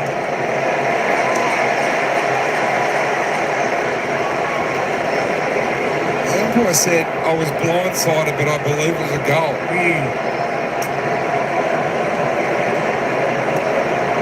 How can that be a solid soft call? Frame by frame. It's a huge moment in Collingwood season, this is. Crowd getting restless. Collingwood chant goes up. There's no more angles. Review complete. Looking at these angles, we see the ball comes off the Collingwood attacker's boot right before crossing the goal line. Decision on the scoreboard. All around the MCG. Cox has got his second. And the game breathes again.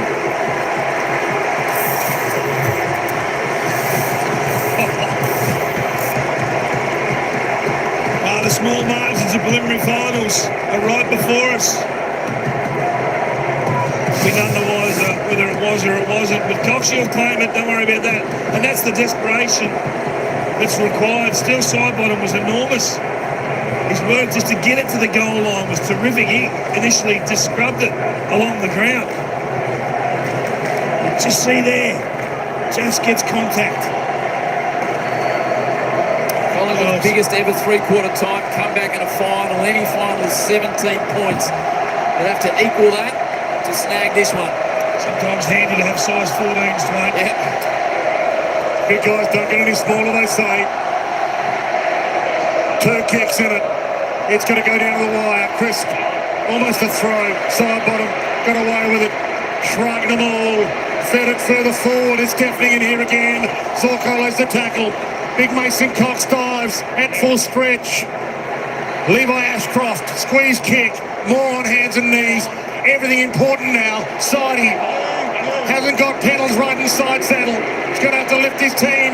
Topo Duckley out wide. Lipinski, race on. Lipinski got there. Wrapped up by Fletcher. Ball. What a tackle.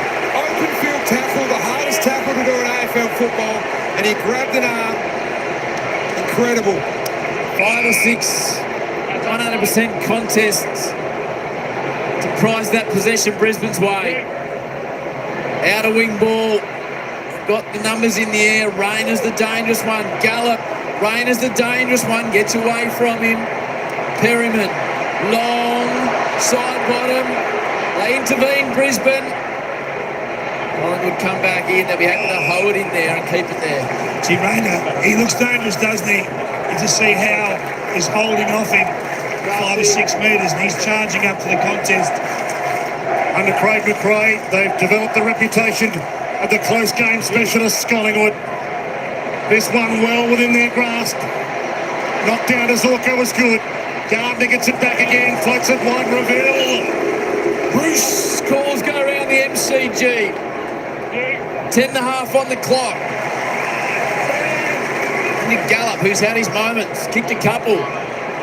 Spreads it out further wide to McCluggage, who's coming up his 33rd disposal. Plays on.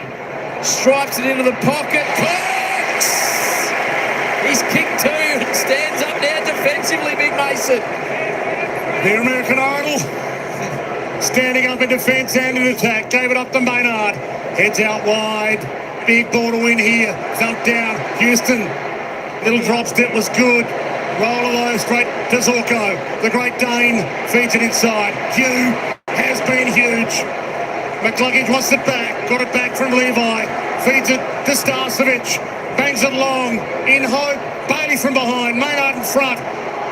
Good tackle, Perryman. Got the full 360.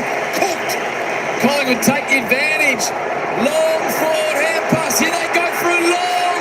Now Myercheck pokes it forward. And Membry plays on unusually for Elliott. Brought down shortly. I might say play on.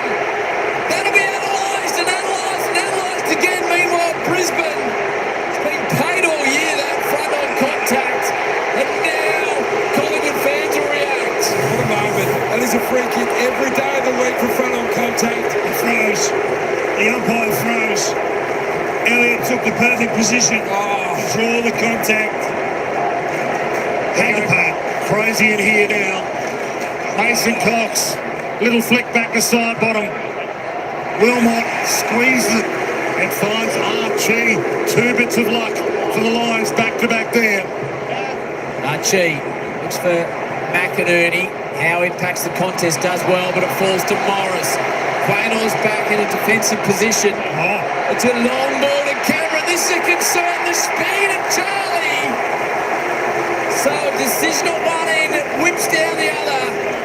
And now Cameron, who's been told just to calm it down and soak up the minute, will line up for an 18-point margin. Take all the time he can. Look at the kick from Logan Morris.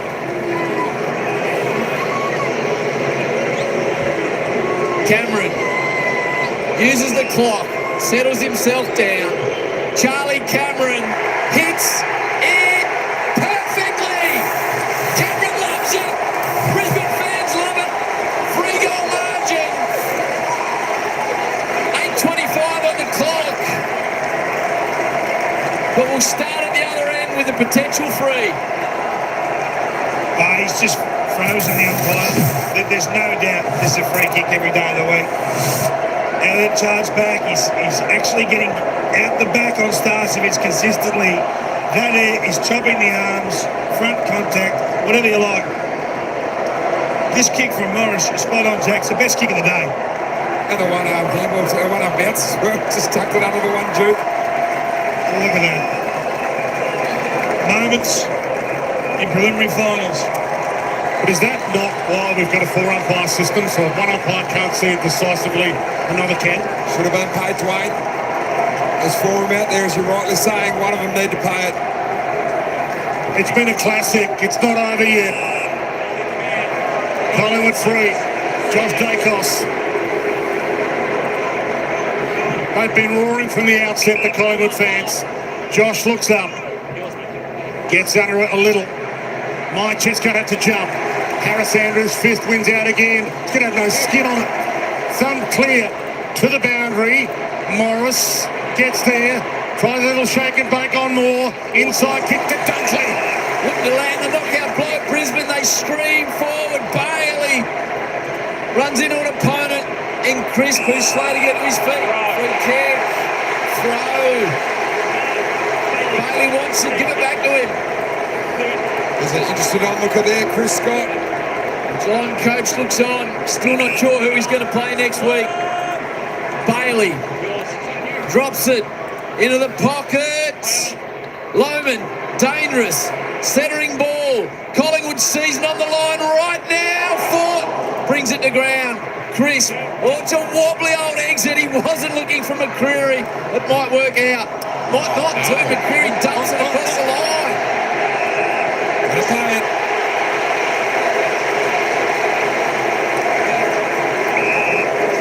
They're the moments. 7 minutes to go. Collingwood have got to attack corridor now. Zorko sends it long. There's a big pack. Darcy Moore's there. Huge puck in the middle of the Lowland Gallop. Has done it again. He has risen to the occasion. Big time. Game 5 for Ty Gallop. I talk about timing your run. He was huge last week. Exploded after kicking his first AFL goal. Looked like he had the confidence in his own self that he belongs. That is a strong pack mark. The fairy tales. It could paint a flag in game 6.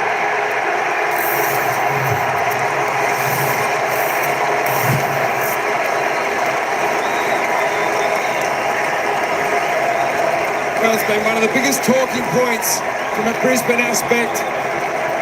From opening round all the way through to prelim, who was going to fill the shoes of Joe Danaher? I'm not saying it's young Gallop yet, but the young man with big shoulders takes a huge mark. With 7 minutes to go on the clock, his side needing it. Is that the dagger? The dagger that sends them to that last Saturday in September. What a mark and what a goal.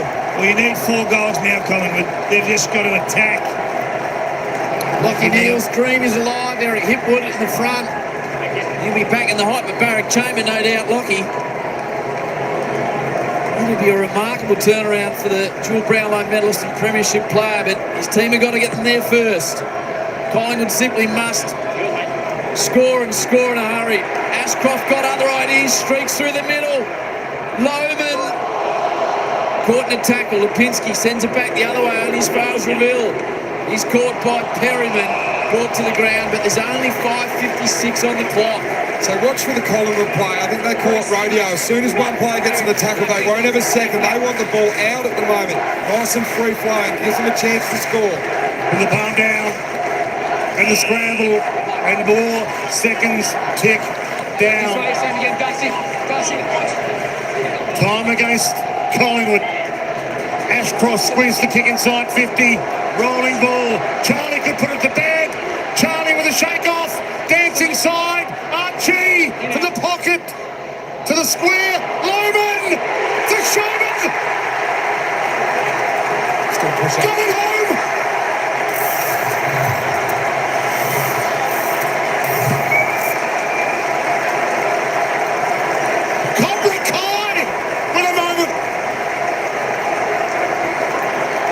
Too good. They've just been too good in the moments that have mattered. Centering ball there from Archie to the top of the goal square.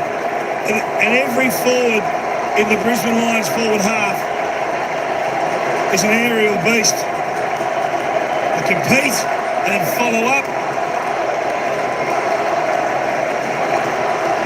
Yeah, thank you very much. And I'll do a few little push-ups in front of the Collingwood cheer squad as well. You know, he's a showman, and it's such an important little deft touch. The celebration was nearly as spectacular as the goals. So now Collingwood, they're staggering. They got the 9 count. McCreary. The storylines galore. Brisbane get through. Could Berry get up with the shoulder issue? Who else could Brisbane bring back into the side? Lachie Neale. Lachie Neale's the obvious one. That'll be a big decision. That'll be a big talking point. Lipinski. He's hoping he can drag Collingwood back into this. Plays on. Myercheck at the back. Myercheck. Couple of touches, but again, Harris Andrews. He's been unbeaten all day, Harris Andrews. Just didn't think this was possible. Second term, Collingwood kicked 6 in a row. And you'd think they're away. How on earth do you make a decision on Lachie Neale, David? Well, you've got to trust the player. I mean, he's not going to let his club down. He'll make the right call. The champ rings around the MCG. The ball to lose, Nick Dacos. Got a handball. Cameron, side bottom. It's unravelling. But for the Lions, for Chris Fagan. 9th season as coach. And what a coach he has become. What a mentor.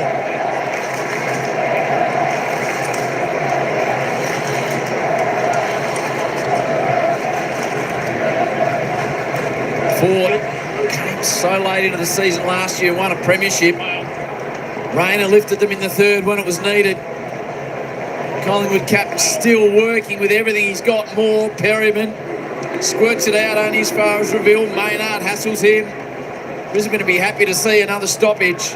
Players come from everywhere. McCluggage can't get away. Pokes it to Reveal. There's options inside. Does he get it over? How he does. It's perfect. Morris should go back and soak the time, but his teammates tell him that. He's been excellent, Logan Morris. Well, he just took off. He just took off forward, stood in the forward 50 by himself. He knew that Darcy Moore had committed to winning that ball back. Just look at him there all alone. Howe's effectively covering 2 players. Personal best 6 majors last time the teams met. He's kicked 1 goal, 1 this afternoon. Logan Morris to put Brisbane into the grand final. 48 out. Across the face, but more time ticks. You think of all the stories of last year, the champions they are. Can't wait to see the look on the face of Oscar McInerney when that siren goes. Back into play. Ford from behind, knocks it down. Nick Dacos, he's fighting the fight. But a handball of sorts. DeQuainor, Filipinski, Haswood off it. The Great Dane for the finishing touch.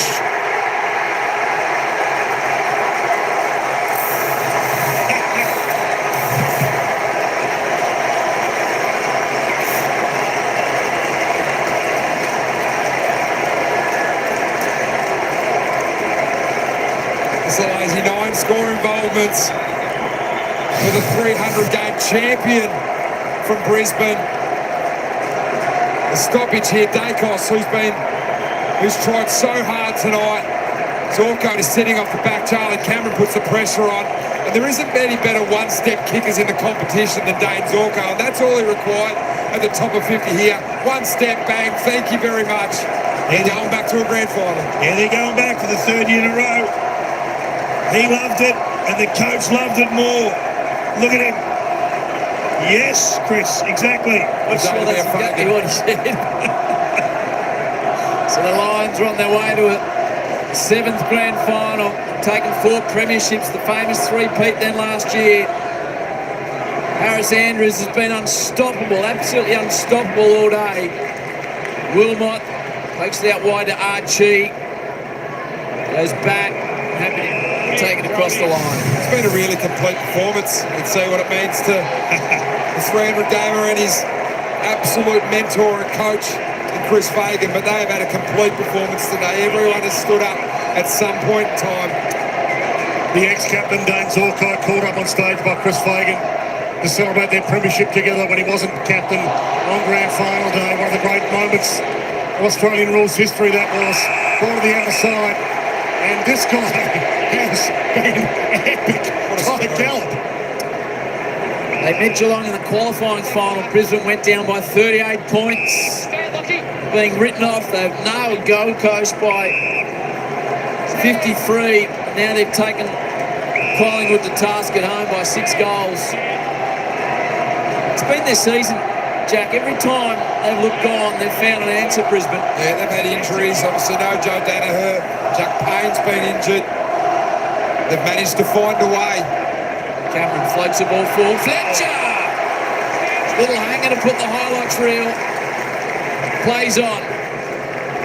Accesses the great captain, 3-time All-Australian. He's got the man that got them going early, Wilmot, centre wing. But when you know, you know. And the Collingwood players know, the Lions players know, and the crowd knows now. Wilmot spanks it.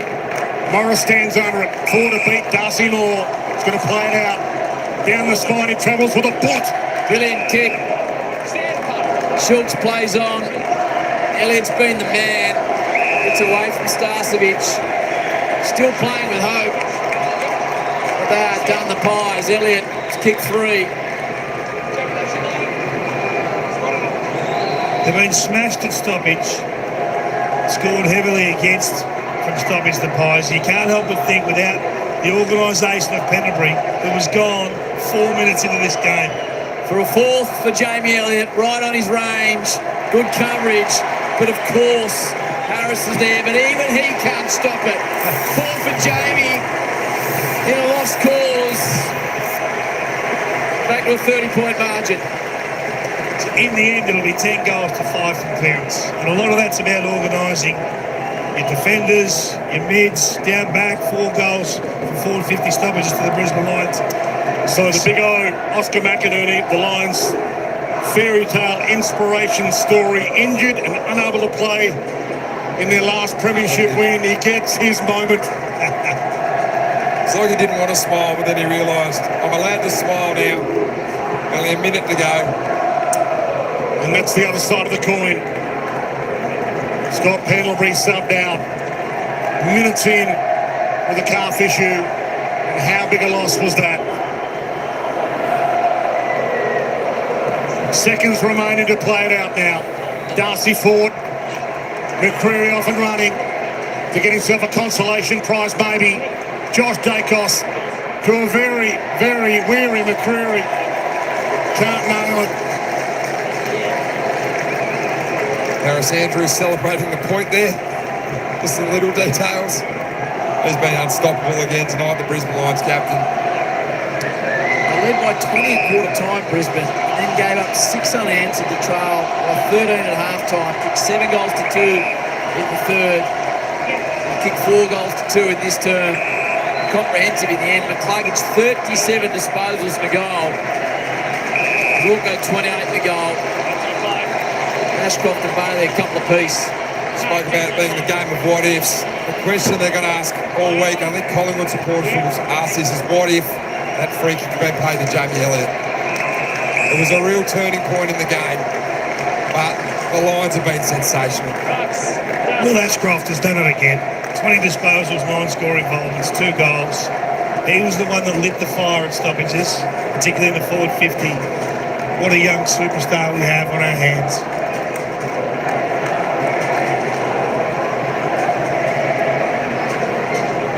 Fort, 2 hands out in front of Dacos. Heavily favoured in the Brownlow Monday night. It's pinned with the footy, so just seconds on the clock.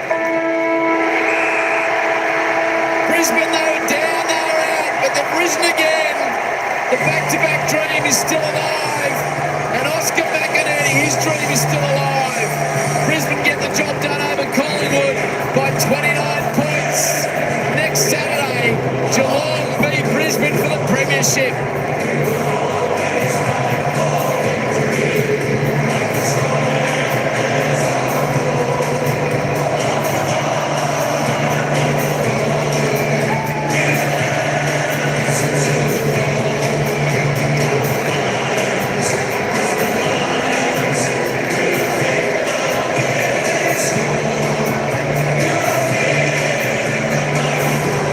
Brisbane by 20 at quarter time. Collingwood 6 unanswered. 13-point leaders at half-time. 7 goals to 2 by Brisbane in the third. Saw them up by 17. In the end, that man, you can see the emotion on his face. He's going to be the story of the week. There's always a Willie or won't he. Brisbane get it done by 29 points in front of 96,023. Zorko to another grand final. Berry subbed out with a shoulder issue. Can Lockie Neal get up? Geelong away. Can't wait. Can't wait. Well, preliminary finals are separated by stars. There's no doubt about that. McCluggage was enormous early. Wilmot was terrific all day. Bailey, Ashcroft, Dunkley. They just packed too many punches in the end, Brisbane. Too tough when it mattered most, too clinical when it mattered most, and they rested an unbelievable second quarter slide to allow Collingwood 6 unanswered goals. What a win. There's no happier man than Lockie Neal. Lives to breathe another day. No doubt he'll be back in the hyperbaric chamber. How big a gambler do you think Chris Fagan is? With him? Yeah. I'm the biggest gambler in the world with Lockie Neal. Yeah. If he says he's right to go, I'm playing him no matter what. Well, Chris Scott had the same discussion with Max Holmes. He was right to go.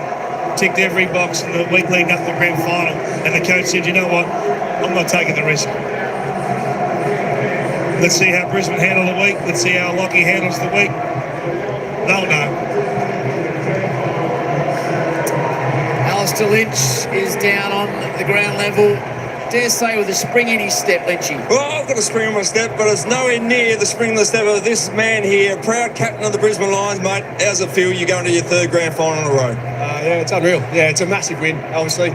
Coming out here, we knew it was going to be a hostile environment.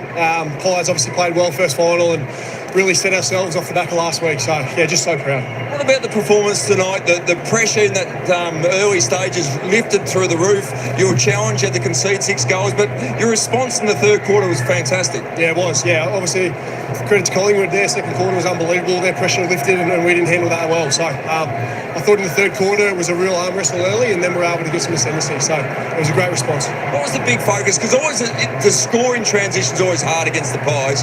Your stoppage focus must have been right on. You've scored 10-5 from stoppages. That's a good number. Cam Bruce will be happy sitting up in the box. But we knew that they set up really well defensively. We had to be on our game at stoppage, and if we get the ball going forward, anything can happen. So credit to our forwards. They were on their toes, ready to go, and we were able to win their fair share. So really well done. Maybe enough about this game, but the season. At times, we from the outside have questioned your consistency, and you look like at times you've just been going with injuries and everything like that. You must be proud of the way this team's responded, and particularly the youngsters. It's unreal, yeah. I mean, the young boys, they bring so much energy to the group, and I think it feels like they're a little bit naive to the occasion. It's sort of like we're out here playing in front of 95,000 and they're just going about playing local footy. So, it's awesome. I think we've had some really great experiences. A lot of young guys have come on this year and it's going to hold us in good step for the future. But for the now, to be in another grand final, I'm so proud. We'll just have a look at the player ratings, and Ty Gallup's your highest rated player for the game. Oh, yeah, he's so exciting. Yeah, he's literally scratching the surface. He's got broad shoulders, he's a big boy. He's working on his craft, he's a sponge. I'm so excited for him to get a run next week. He's worked hard this year to get into the team, and it's so exciting for the future. Excited for the youngsters, excited for you old guys that are going again. But tell us, what's it feel like to see Oscar McInerney going to the grand final this year? Yeah, Big O, Dusty Gardner, those guys, they all missed last year. So there's definitely a little bit of an external motivation for those boys. I would love nothing more than to hopefully get it, but we understand that Geelong are waiting, and they touched us up a few weeks ago and we have to go to school. So I'm looking forward to that this week. Obviously grand final week's not like any other week, so we'll embrace that, we'll enjoy it, and we'll get to work at the same time. It is a very different week. There's going to be a lot of stories all week, and there's one going to be a big story around Lockie Neal. Have you seen how he's moving? I've been here and he's going all right. He is. He's doing everything he can at the moment to get his body right. He's spending a couple of hours a day in the chamber, so we'll wait and see. Obviously I think I ran around this morning, but we'll wait and see. It'll be an exciting week. You're a star. Congratulations. Well done, mate. Thanks, Lindsay. Well, that will be the story. Lockie Neal. Chris Fagan takes his team into another decider. It didn't look like it when they gave up 6 goals to zip in that second term to trail by 13 at half time. But they dominated the second half, Brad Johnson, and the man you're with, just a lazy 37-1 in a prelim. Oh, best on in a prelim. Hugh, how good is this third grand final in a row? You must be so proud of what you're achieving with this group. Oh, it's incredible. Just to make a grand final is a huge achievement, and with the turnover we've had, the injuries, I was talking to you about it off camera, but the young boys stepping up in massive moments, it brings a smile to your face for sure. A couple of those in the last quarter in particular. Ty's big mark, obviously off the double step, and Logan Morris's kick to Charlie Cameron was pretty good as well. Yeah, they're first, second year players, and they're doing it on the big stage. It's a testament to those boys, and it's a testament to the culture that we've put in place at Brisbane to allow them to just be themselves and develop really quickly. A fast start tonight, and then they fought back in the second quarter. What was it like at halftime? What were the conversations like just to turn things around with what you had to achieve in the third? There's no doubt when your top four teams are playing in a prelim, there's going to be momentum swings, and we knew we just had to ride that out. Second quarter, they had theirs, but I think the way we came out in the third quarter, really around contests and getting the ball going forward, really put them on the back foot, and that meant that we were able to get opportunities through forward stoppages and forward 50 entries and get the territory battle going our way. We're just showing some vision of Lockie Neal. He'll be doing everything possible, maybe a bad addition to the midfield if he gets up. Absolutely, yeah. He's been doing a lot of work behind the scenes, so we'll see how it goes. And you must be wrapped with what you achieved through the midfield tonight. I think it was 10 goals from stoppage. You'd be pretty happy. Definitely, yeah. That's one of their strengths. Collingwood is setting up really well around stoppage, and we put a lot of work into that. It's something we'll have to get right again next week against the Cats because they're also very good. I'm sure you will. Congratulations, Hugh. Amazing achievement once again, and all the best next week. Thanks, John. I appreciate it, mate. Well done to Brad Johnson and Hugh McCluggage. We've got a big hour or so post-game coming, Kingy, but just before we get that, just cast your mind forward a week. Who's your early fancy? Oh, just the running power of the Cats versus the strike power of the Lions. They just throw big bombs and they keep them coming. It's going to be some sort of clash. Can't wait. Sarah, what a game of footy we've seen here tonight. It was incredible, Howie. A lion-hearted performance by the reigning premiers, reaching their third grand final in a row. The youth of this team, so exuberant tonight. We saw some standout performances. Jason Dunsell, Nathan Buckley and Jack Rewalt. This is a group that continues to amaze. It is. It was an impressive performance, wasn't it? Particularly in that second half. A number of players that virtually weren't sighted in the first half were able to turn their form around. They've got beautiful balance. Young, experience, star factor, players can hit the scoreboard, great defenders. I'm super impressed, and I really look forward already to next week. Yeah, well, they were able to share the load, weren't they? Ken Runner hadn't done much in the first half. It was able to really stand up in the second. And then you look at, I think it's a 5-game player inside Gallup, isn't it? Yeah, it's 5th game. And had a 17.8 rating. I think he's one of the highest ranked players in the field, the 7th highest. Ever by a final by a teenager. Jasper Fletcher a couple of years ago has the highest. So they just keep churning out the young players. And then you've got Zorko and McCluggage, who's had a huge run in the big units that just play their role really well. Yeah, it's fascinating how they've filled the Joe Danaher role. You mentioned Ty Gallup. I thought Logan Morris was fantastic. They're both in tandem, Jack. They worked brilliant. They worked well. And what amazed me tonight was Logan Morris's field kicking. Yeah. Just the ability to get the ball 50 metres like that. The last kick to Charlie Cameron, he kicked another one where Loman should have run into an open goal. Is that they made the most of their opportunities. This game just swung in momentum, but the Lions just had the momentum for too much. That man on screen there, Ryan Lester, heart and soul of this football club. He was fantastic again tonight as well. Even to be able to buffer the injury to Jared Berry. Bruce Reville comes in and does an awesome job on the wing, just steps in as a sub and just keeps going with that contested ball style of the grind that the Lions showed throughout the night. Yeah, they had that ability to absorb the Cats' blows when they were on top in the second quarter and then counterpunch and punch big they did. It was a superb performance by the reigning premiers, who've got a mighty challenge ahead if they're going to beat Geelong next week here at the MCG. It is going to be a fascinating encounter. Let's head to the rules.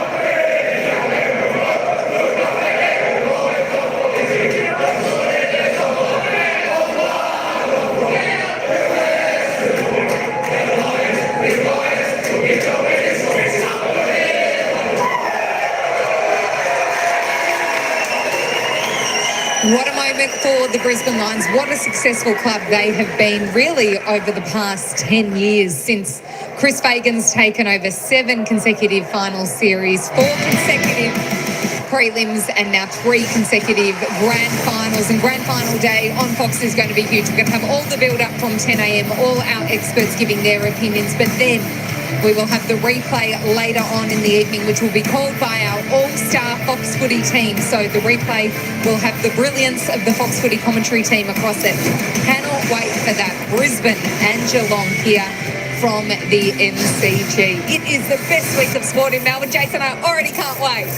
Well, we've got the 2 powerhouses of the competition at the moment that are just going to go head-to-head. It's going to be exciting. Stars on both teams, and the build-up, the whole week's going to be great. And the talk about which players are going to come up fitness-wise, which aren't going to come up. Tom Stewart misses through concussion. There's so many side stories to what's going to be an incredible matchup. It's always the way. Yeah, there's not going to be a shortage of headlines that can that will dominate. But I just love Harris Andrews there. We got to go to school.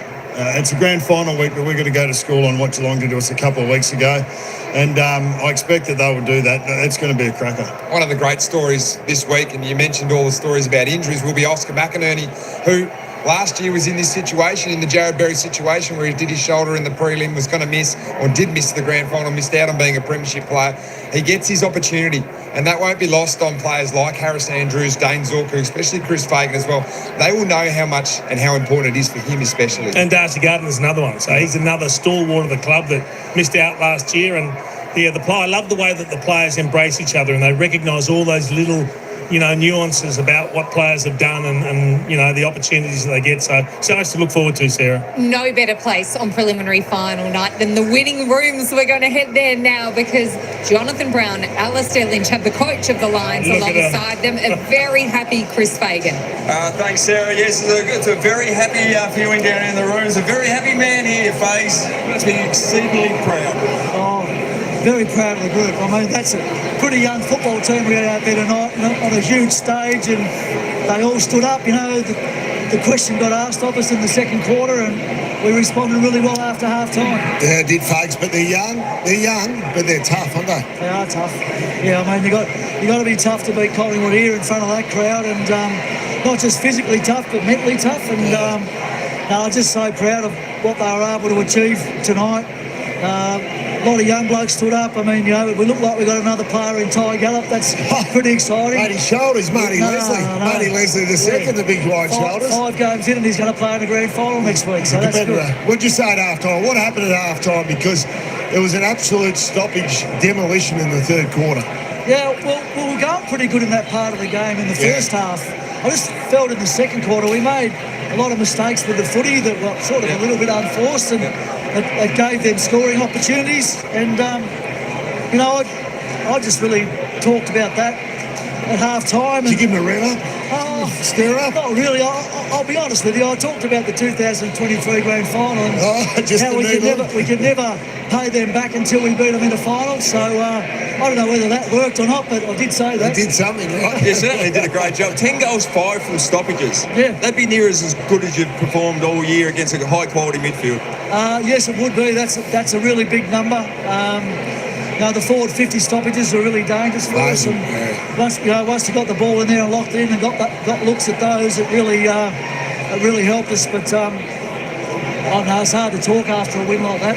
Well, what about we talk about the game a lot, but tell me a little bit about the emotion of seeing the likes of Darcy Gardner and Oscar McInerney. In particular, Oscar, who dislocated his shoulder this time last year and missed the opportunity for the premiership. Must be so pleased for them. Yeah, I know it means a lot to their teammates. Yeah. Like, that's one of the reasons why they've played so hard this year, to try and give blokes who missed out last year an opportunity. And now those two fellas are going to get a chance. So it's fantastic for them because they've been great players for our footy club. You know what grand final week's like. You've been around plenty of times. There's going to be storylines all week. The biggest storyline's going to be probably Lockie Neal. What's your latest? Well, do you want a scoop? Well, I'm sure you're not going to tell me he's straight in. How's he looking? Is he any chance? He completed a very searching training session this morning, and our fitness blokes are telling me that he's probably in really good shape to play. So he's a chance? He's a chance to play. Yeah. And he's had the deep heat on him this morning. Did you give him a massage? No, I didn't. I'll stay away from all that, Brown. And tell us about one more. Like, you've had a proud moment in your footy career going to your third grand final in a row. The brothers picked up a flag with Clarence, haven't they, today? He did, yeah. Well, that was great news before the game. My brother Grant, he's retired and he decided to make a comeback to coaching. He coached Clarence in the SFL Premiership today, and I'll bet you he rings me tomorrow and tells me how good he is. He's actually a really good coach. So he's done a great job, and I'm sure he's exceedingly proud about your result once again. So congratulations, mate. Outstanding. Yeah, thank you, fellas. Thanks for all your support. Well done. Very happy down here, Sarah, no doubt about that. Oh, the Fagan boys can coach. Jack, that's your old club in Tassie. That is my local club, and my old man was coached by Grant Fagan and coached to a premiership by Grant Fagan as well, and played with Grant's son, Ben, Chris's nephew, in a premiership for the Clarence Footy Club. So a good day down there. They were underdogs. They beat Lauderdale, the Eastern Shore rivalry, so a great day to be a Fagan. Proud moment for Chris Fagan tonight. Well, I loved what he said to the boys about them not just being physically tough, but being mentally tough. And we saw that in the fourth quarter. They stood up in the big moments that needed to be won. And we're going to have a look at our full-time highlights. Thanks to Menu Log, because it was those big moments that they owned, Jason, by virtue of their mental toughness. It was. I mean, you have that 3-goal break, and then all of a sudden you think, okay, we kicked the first, we're away. But then Collingwood kicked the first, and they get back, and all of a sudden you think, okay, they can come at us. But just some efforts. That was, line ball, whether it was a free kick or not. That's that magnificent field kick you're talking about from Logan Morris. The finish from Charlie Cameron, who'd had a really, really quiet day. They just made some good decisions, and those pivotal moments where they had opportunities to score, they took. And this young man has got a lot going for him. There's no doubt that Jamie Elliott front on contact free changed the momentum of the last quarter, but the Lions still needed to finish off. In that last 10 minutes, they pretty much dominated. They were able to go down and score heavily. They maintained the pressure through the midfield and took their chances in the next 3 or 4 entries to fill their boots to get out to that 29-point win. But they were just stronger throughout the night. Collingwood had that 6-goal run through the second quarter, and the Lions had a chance to face that, as we just heard from Chris Fagan, to be able to reset, go back to their focuses, and then come out and really control the second half for the most part. A professional side doing professional things in a really big, hot environment that's exactly what they needed at that point in time, was their leaders to stand up. Dane Zorko puts the icing on the cake with that last kick, and they just did everything right in that last quarter after they were challenged. And potentially, the Jamie Elliott moment, that will be one of the biggest talking points all the way through, even this week and further on from that as well. 15-10 to 11-5. I mean, they probably could have put the result to bed a little earlier had they kicked more accurately. We are going to head back to the rooms now, because the boys have got a guy that will be the heartwarming story of grand final week. We all want to see him out there. It's so exciting to see the big O out there, Lynchy. Yeah, we've got Oscar McInerney and Cam Rayner. I'll start here with Cam to start with. How happy are you for this man? He's going to a grand final and gets the chance to win a flag. Mate, it's awesome. Obviously, missed out last year. He gets the opportunity to come out and sets his beat in the team's final series. The consistency he plays with and the reliability of him, it's awesome. You just get to the drop of the ball, and he just smashes packs all day, so you love playing with him. And Big O, that smile is just getting bigger and bigger. You must be over the moon, mate. Yeah, it's going to be an exciting week for the footy club. But the smile gets big when you see Cam Rayner launching at the footy. It was incredible. He puffing the chest out and really drags the group along. He had a big third quarter, didn't he? Oh, he's incredible. He just impacts the contest in the air, on the floor. It's a hard, tough matchup. Well, we might talk about that third quarter, because when I was watching you at one stage, you were throwing up on centre wing, and then they brought a concoction out. It looked like it had Red Bull and everything in it. And you've slugged it down. You were crook. Yeah, I've been crook all week. My throat's still a little bit average, but the concoction was it was a Red Bull, a salt tablet, and a Noto. So I'm not sure if I'll be trying that anytime soon. Yeah, I wouldn't recommend it. You could have told me you could have told me at breakfast when you gave me a hug. I was trying to get everyone around Australia sick there. How was it in the midfield there, mate? I mean, a big battle, and obviously there was going to be a key target. We were just chatting to Fags about impressive with 10 goals 5 from stoppage. You'd be wrapped. Yeah, the boys looked really dangerous from there, and it's so exciting because we've got so many different boys that can go through there and create a different look. Like, we've got the young boys now adding a bit of flair, and then Josh and Hugh that just add real class around the footy. Fags said he gave you a bit of a wind-up at half-time and mentioned the 2023 grand final just to stir you up. Yeah, you use any sort of motivation to get the group going, but it clearly works. Get the boys bristling a bit, did it? Yeah, hairs on the neck sort of stuff. You're like an old, experienced campaigner now. I mean, you've played, 150 games, been around for a while. You must be so proud of the next wave of youngsters that are coming through. We spoke about Ty Gallup before and what he's done. He was the highest rated player on the field for the Lions today with 3 goals. You must be wrapped.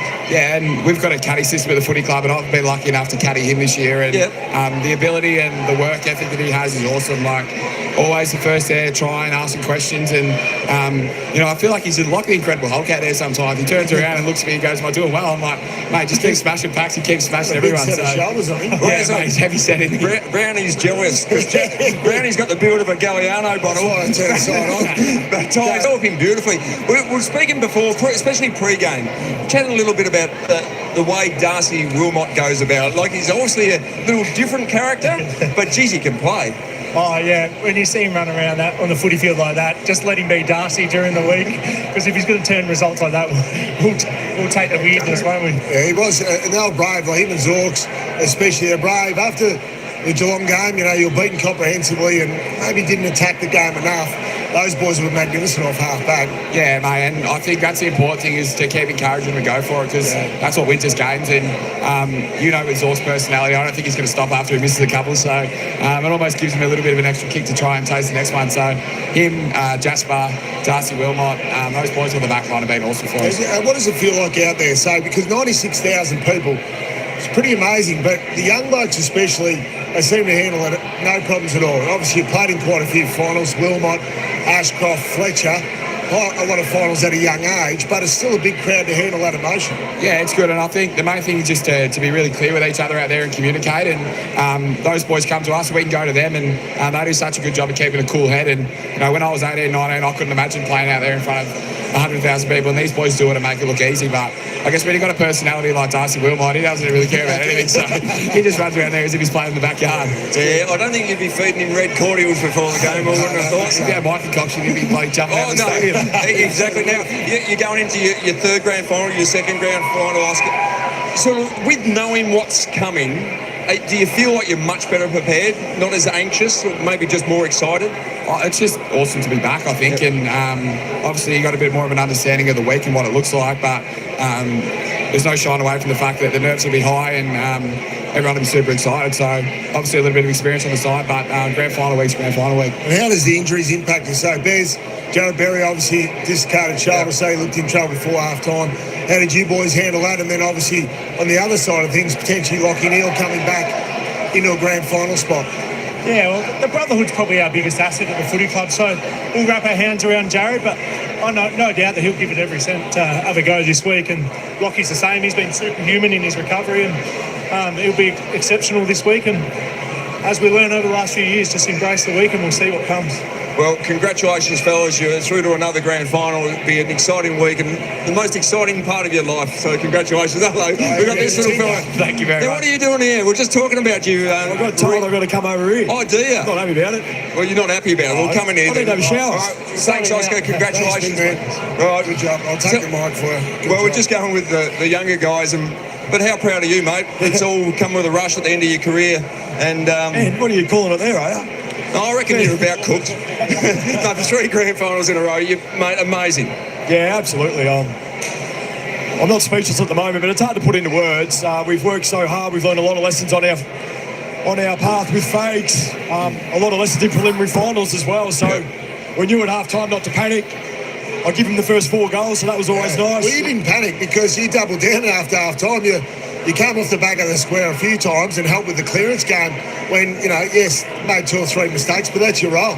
Yeah, I'm not too worried about it. I was a little bit disappointed with just a couple of them, but, don't really care. I mean, that's my role down there. I've got to keep... let's show the ones that we got wrong, eh? Thanks, guys. Says, but seriously, like... No, this is the class of yourself. Straight after half-time, you just doubled down. Yeah, had to. All the boys at half-time got behind me and just said, keep taking it on. You have to. And I knew if we could just keep getting in nice and deep for our forwards, our smalls would turn up. Ty Gallup, Logan Morris, they just competed all night. really got outmarked. We had to just keep bringing the pressure, and we did that and got the rewards. So what do you say as an experienced player in these sort of situations? What are you saying to the youngsters? Just reassuring them we're okay, we're safe? Yeah, I just said at half-time we're in a really good spot. We got outplayed for about 15 minutes there, but we didn't panic. We had the last shot at goal on the just before half-time, similar to what happened against them in round 20. We didn't panic. We just knew we had to keep going with what we were doing. We're winning the clearances. We're winning the contested ball. We just had to double down, and we did. Just saw that vision then, one you celebrating, but Chris Fagan's celebrating there with that enormous smile. It takes a bit to get the smile out of him, but tell us about his calming influence. Tell us about his style. We've seen it for a few years now. He doesn't give much away, but in these moments, that sort of passion is obviously, he's so proud of you guys. Yeah, and it rubs off on us, right? Like we want to play for him. Yeah. He's been so good to us. He's trusted us. He's really loyal towards his players. We're going to get it wrong. He doesn't panic. There was a bit of a conversation between him and DD at half-time about, maybe we're being too bold. And he said, no, we need to keep going like that. I'm not taking that away from our players. And it was the right call. It was the right call. We kept taking it on. We had to. And off the back of that, we had some really good shots. Where's the toughness in the youngsters come from? Just the confidence. I mean, we've got 8 guys under 22 years of age out there, right? And they're all competitors. Yeah. They love it. They seem to relish the really competitive games and the big games. They want to take the shot, don't they? They do. Take the moment. Yeah, much to my despise at times. I get a little bit upset at them, but look, we try and just let everyone be themselves.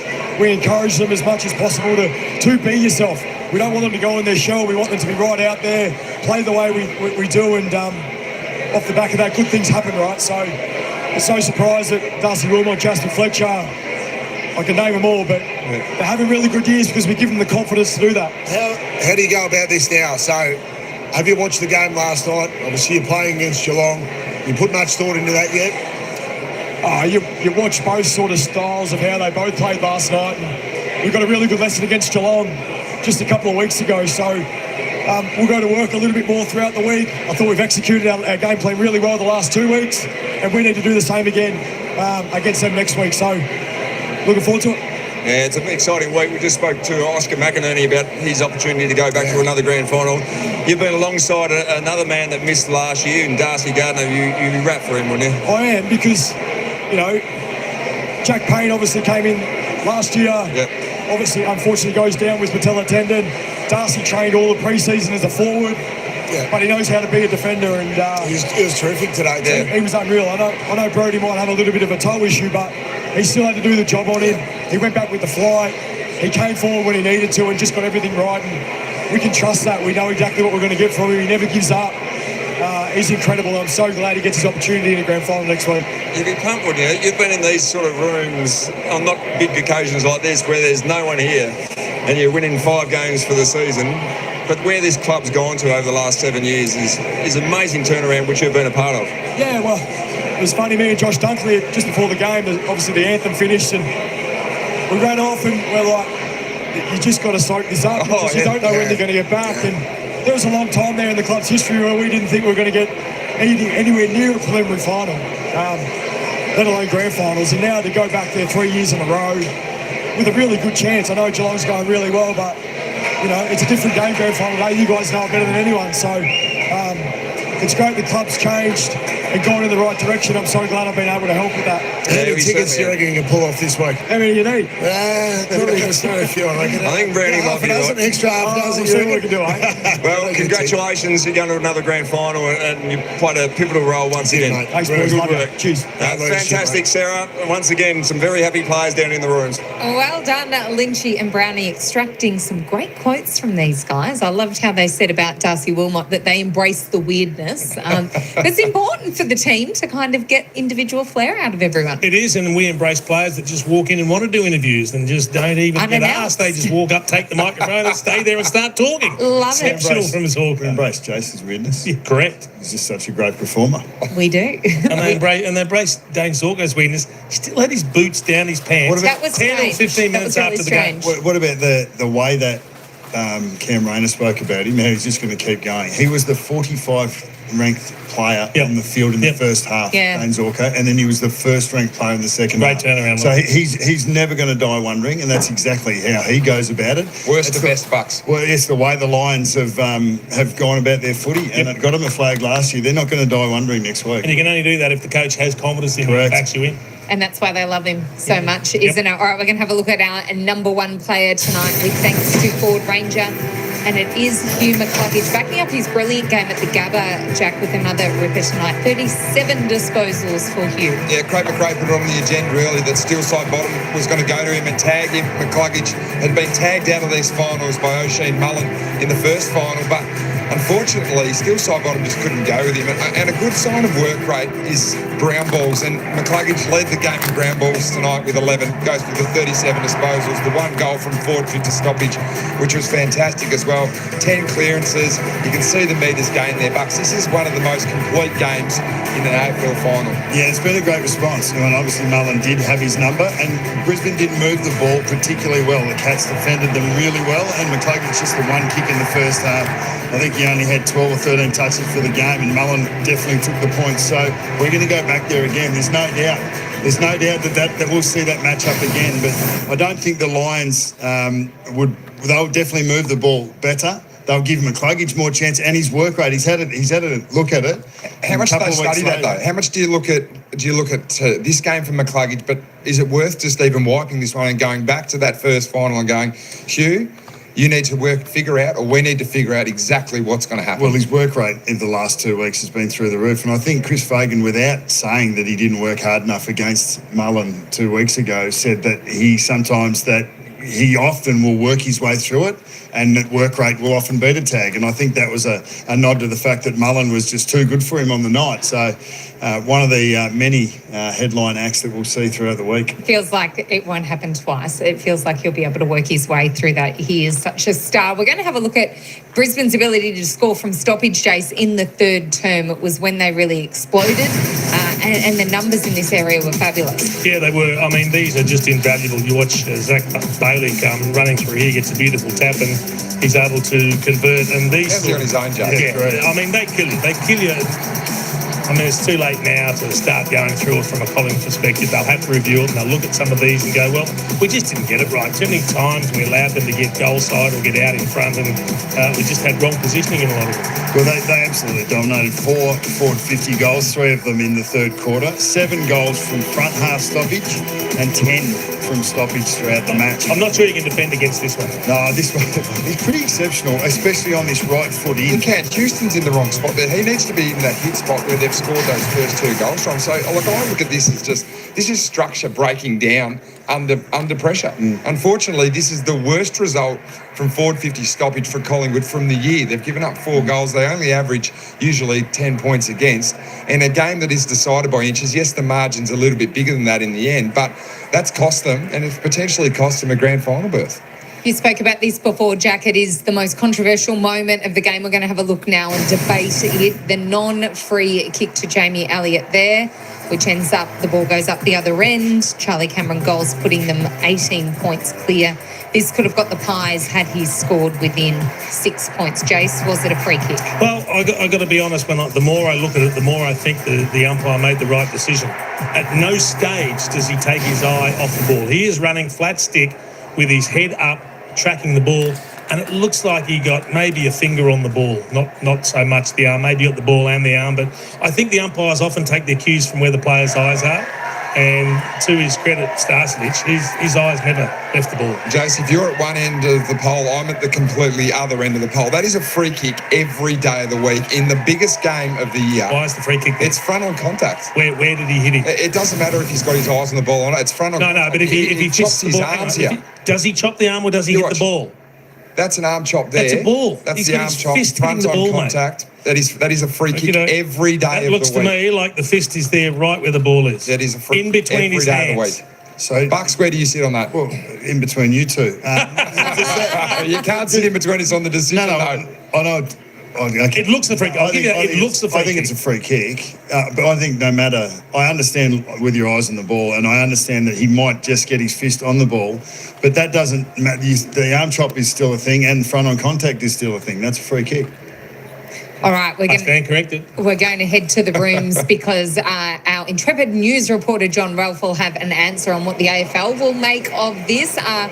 Lynchy, grill Ralphie on what you think is going to come out of this, because it will be a big talking point. Oh, it's a massive talking point, Ralphie, and Will down on the sidelines. And it's reasonable to say the Collingwood cheer squad weren't overly enamoured with the decision. Take us through what's been the response post-game. Yeah, so the AFL will clarify it. The AFL umpiring department will assess it, and I'd imagine by very early tomorrow morning we'll get a decision that this is a blatant error. I think it's as blatant an umpiring error as we've seen this year, given the context and given the fact that, well, having looked at it in slow-mo, the 3 points you're looking for, no eyes on the ball. He takes Elliott's left arm. You got to pull up on that day, eyes on the ball. And he takes his body. You're saying he didn't have eyes on the ball? He didn't have eyes on the ball. What do you mean? Hang on, play that again, Ralphie. Put your glasses on. So you think he spins around and turns his head? Right, no, I'm talking about the first component. Watch the ball. Watch his eyes. He has got his eyes on the ball, so not Tim Memory. All right, so any of those things have to be applicable there for it to be a free kick. He takes his left arm, he takes his body. He's clearly got his eyes on the ball there. Yeah, and that's fine. You're allowed to punch the ball, but if you drag that left arm as he does, my point is this is a blatant free kick. This is not something the umpire should be intervening in. The context of it. So 12 points down, it would have brought him back to 6 points down with 9 minutes left, so much time, and 40 seconds later the ball is in the arms of Charlie Cameron, and it is effectively game over. So the AFL will acknowledge that that's an umpiring decision. So just on this so quickly now, yes, it's 50-50 call. So, but you've said two things that you've seen or you think you've seen, but actually the vision doesn't show that. He had eyes on the ball and he didn't drag his arm down like you said. So he chops the arm. I don't think he even chops the arm, but to the outside world, when it actually happens, you think it's a free kick. I thought it was a free kick. If we see it again, so there, so Starcevic has to turn. Starcevic has to turn and has to have his body going the other direction there, Brownie. You can't just clatter into a player and say, I might have got the ball or my eyes were looking in that vicinity. You actually have to be spinning around, I know that's not great for camera, and try and actually get your body towards where that ball is. I think the front on contact is the one, isn't it? That's the front on contact is the one that you can argue that's a free kick. That's right. Against that one. That's dumb luck, the fact that he hits that ball, if he even does, or if he has his eyes on the ball. I'm adamant. His eyes are on the ball, and he didn't drag the arm down. But the front on contact is hard to dispute. So let's look at the Lockie Neal saga as it played out. We had him on Fox 40 in an exclusive interview last week, and we all thought, that's nice, Lockie. You're absolutely no chance. Here's Lockie last week. I'm giving myself like a 50% chance, but I think the physios and the doctors and the rest of the medical fraternity are giving me about a 1% chance. I think in 20 years' time, I'd be kicking myself if I just didn't try everything and in my power to get up for it. And if the dominoes fall my way and that 1% does come through, then it'd be an amazing story. Whether he's good enough to play or not next week, as I say, if we get there, only time will tell, but he's probably a little bit further ahead of where we thought he'd be. How's he looking? Is he any chance? He completed a very searching training session this morning, and our fitness blokes are telling me that he's probably in really good shape to play. So he's a chance? He's a chance to play. He's not just a chance. I think he's extremely likely. So I've spoken to Lockie, and not only does he think he would like to play, he has actually been given the tick off by the club's medicos. Now, clearly he needs to get through training. But as he said, having gone through a really solid session on Thursday, he cranked out what he said to me is the hardest session I've ever done. I got through it fine. I should confer with the doctor, but I've been given the tick off to play. He said he spoke to the physio in the Uber back to the club, so I think it's the Pullman they stay at. He said, what did you really think when I did my calf, which was 22 days ago? The club said that was a 4 to 6 week injury. He said, 1%. Given that lack of functionality, the scans, it's not quite a football miracle, but you'd imagine given the Jared Berry scenario that he's going to play, and the club will say it's not a huge risk, it's a calculated risk, and he gets out there for a grand final, which is an extraordinary story. That's an extraordinary call by him to say it's the hardest session that he's ever done as well. But you think, put it this way, if Lockie Neal has had the clearance from the medical staff and Lockie Neal comes to the coach and says, I'm right to go, you're playing him, mate. You've got to play him. You've got to play him. And I think with Reville there as the super sub, or the line sub, but he come on and plays a midfield role. So I think that allows you to do that potentially. And clearly they've done the same thing with Berry. They've rolled the dice with Berry. It worked last week, or worse for the first couple of finals. It obviously didn't work today, but you had the sub there ready to go that could play a similar type position. Yeah, and so Barry, 2 dislocations in the last 3 weeks. We know that, of course, they could have played him after that round 23 clash the next week, but Lynchy, I think your mail would be that it's extremely unlikely for him to play, as the Oscar McInerney story. So the 3 years, he gives away the 50-metre penalty to Steel Sight Bottom, which gives away effectively a grand final, and then the emotional story with, of course, the trauma and his family going back, winning that grand final last year, the retribution, and then this year he misses out. It's, as I've always said, it's an unbelievably great game, but it's such a cruel game at times as well. Yeah, the feel around the club in the second half of tonight's game was that he's probably going to miss, so it's going to be a tough call. It's certainly going to be a major talking point, along with many others throughout this massive week in the build-up to the grand final, Sarah. Yeah, heartbreak indeed for Barry, but there's always one of those stories, and sometimes more. Would you play Lachie Neale if the medicos sign off on him? He's the skipper, he's the superstar. Yeah, does he play? You trust your medical people. They're the ones that should be making the final decision. If they go to the coach and say, he is 100% right to go as good as we can get him, you play him. Does he need to be able to play out an entire game to select him? Yeah, well, and that's the consideration. You can't go into a grand final with a player that you think, if we get half a game out of him, we're happy. I think he's got to be able to start, and you've got to be confident he can get through it. That's a big if. That's a big if for medical people to be able to tick that box and say, we'll back him to play the whole game. There'll still be, like, everything that I heard just then suggests he will play. But he still needs to get through the week. And we just saw tonight an example of that. Obviously, Scott Pendlebury went in with a slight awareness or an understanding that there was something to do with his calf, and he lasted 2 minutes in the game. And it's a factor in a result. And so it would be a risk. It would be a calculated risk. And it's one that you can only make with all the information which the Brisbane Lions will have. Because no matter what you do on the training track, and they're saying he's getting through a searching training session, it's not the same as a game, is it? No, if there was anyone that would know, you're Lachie Neale, because he wouldn't want to let his teammates down either, so he'd have that in his mind.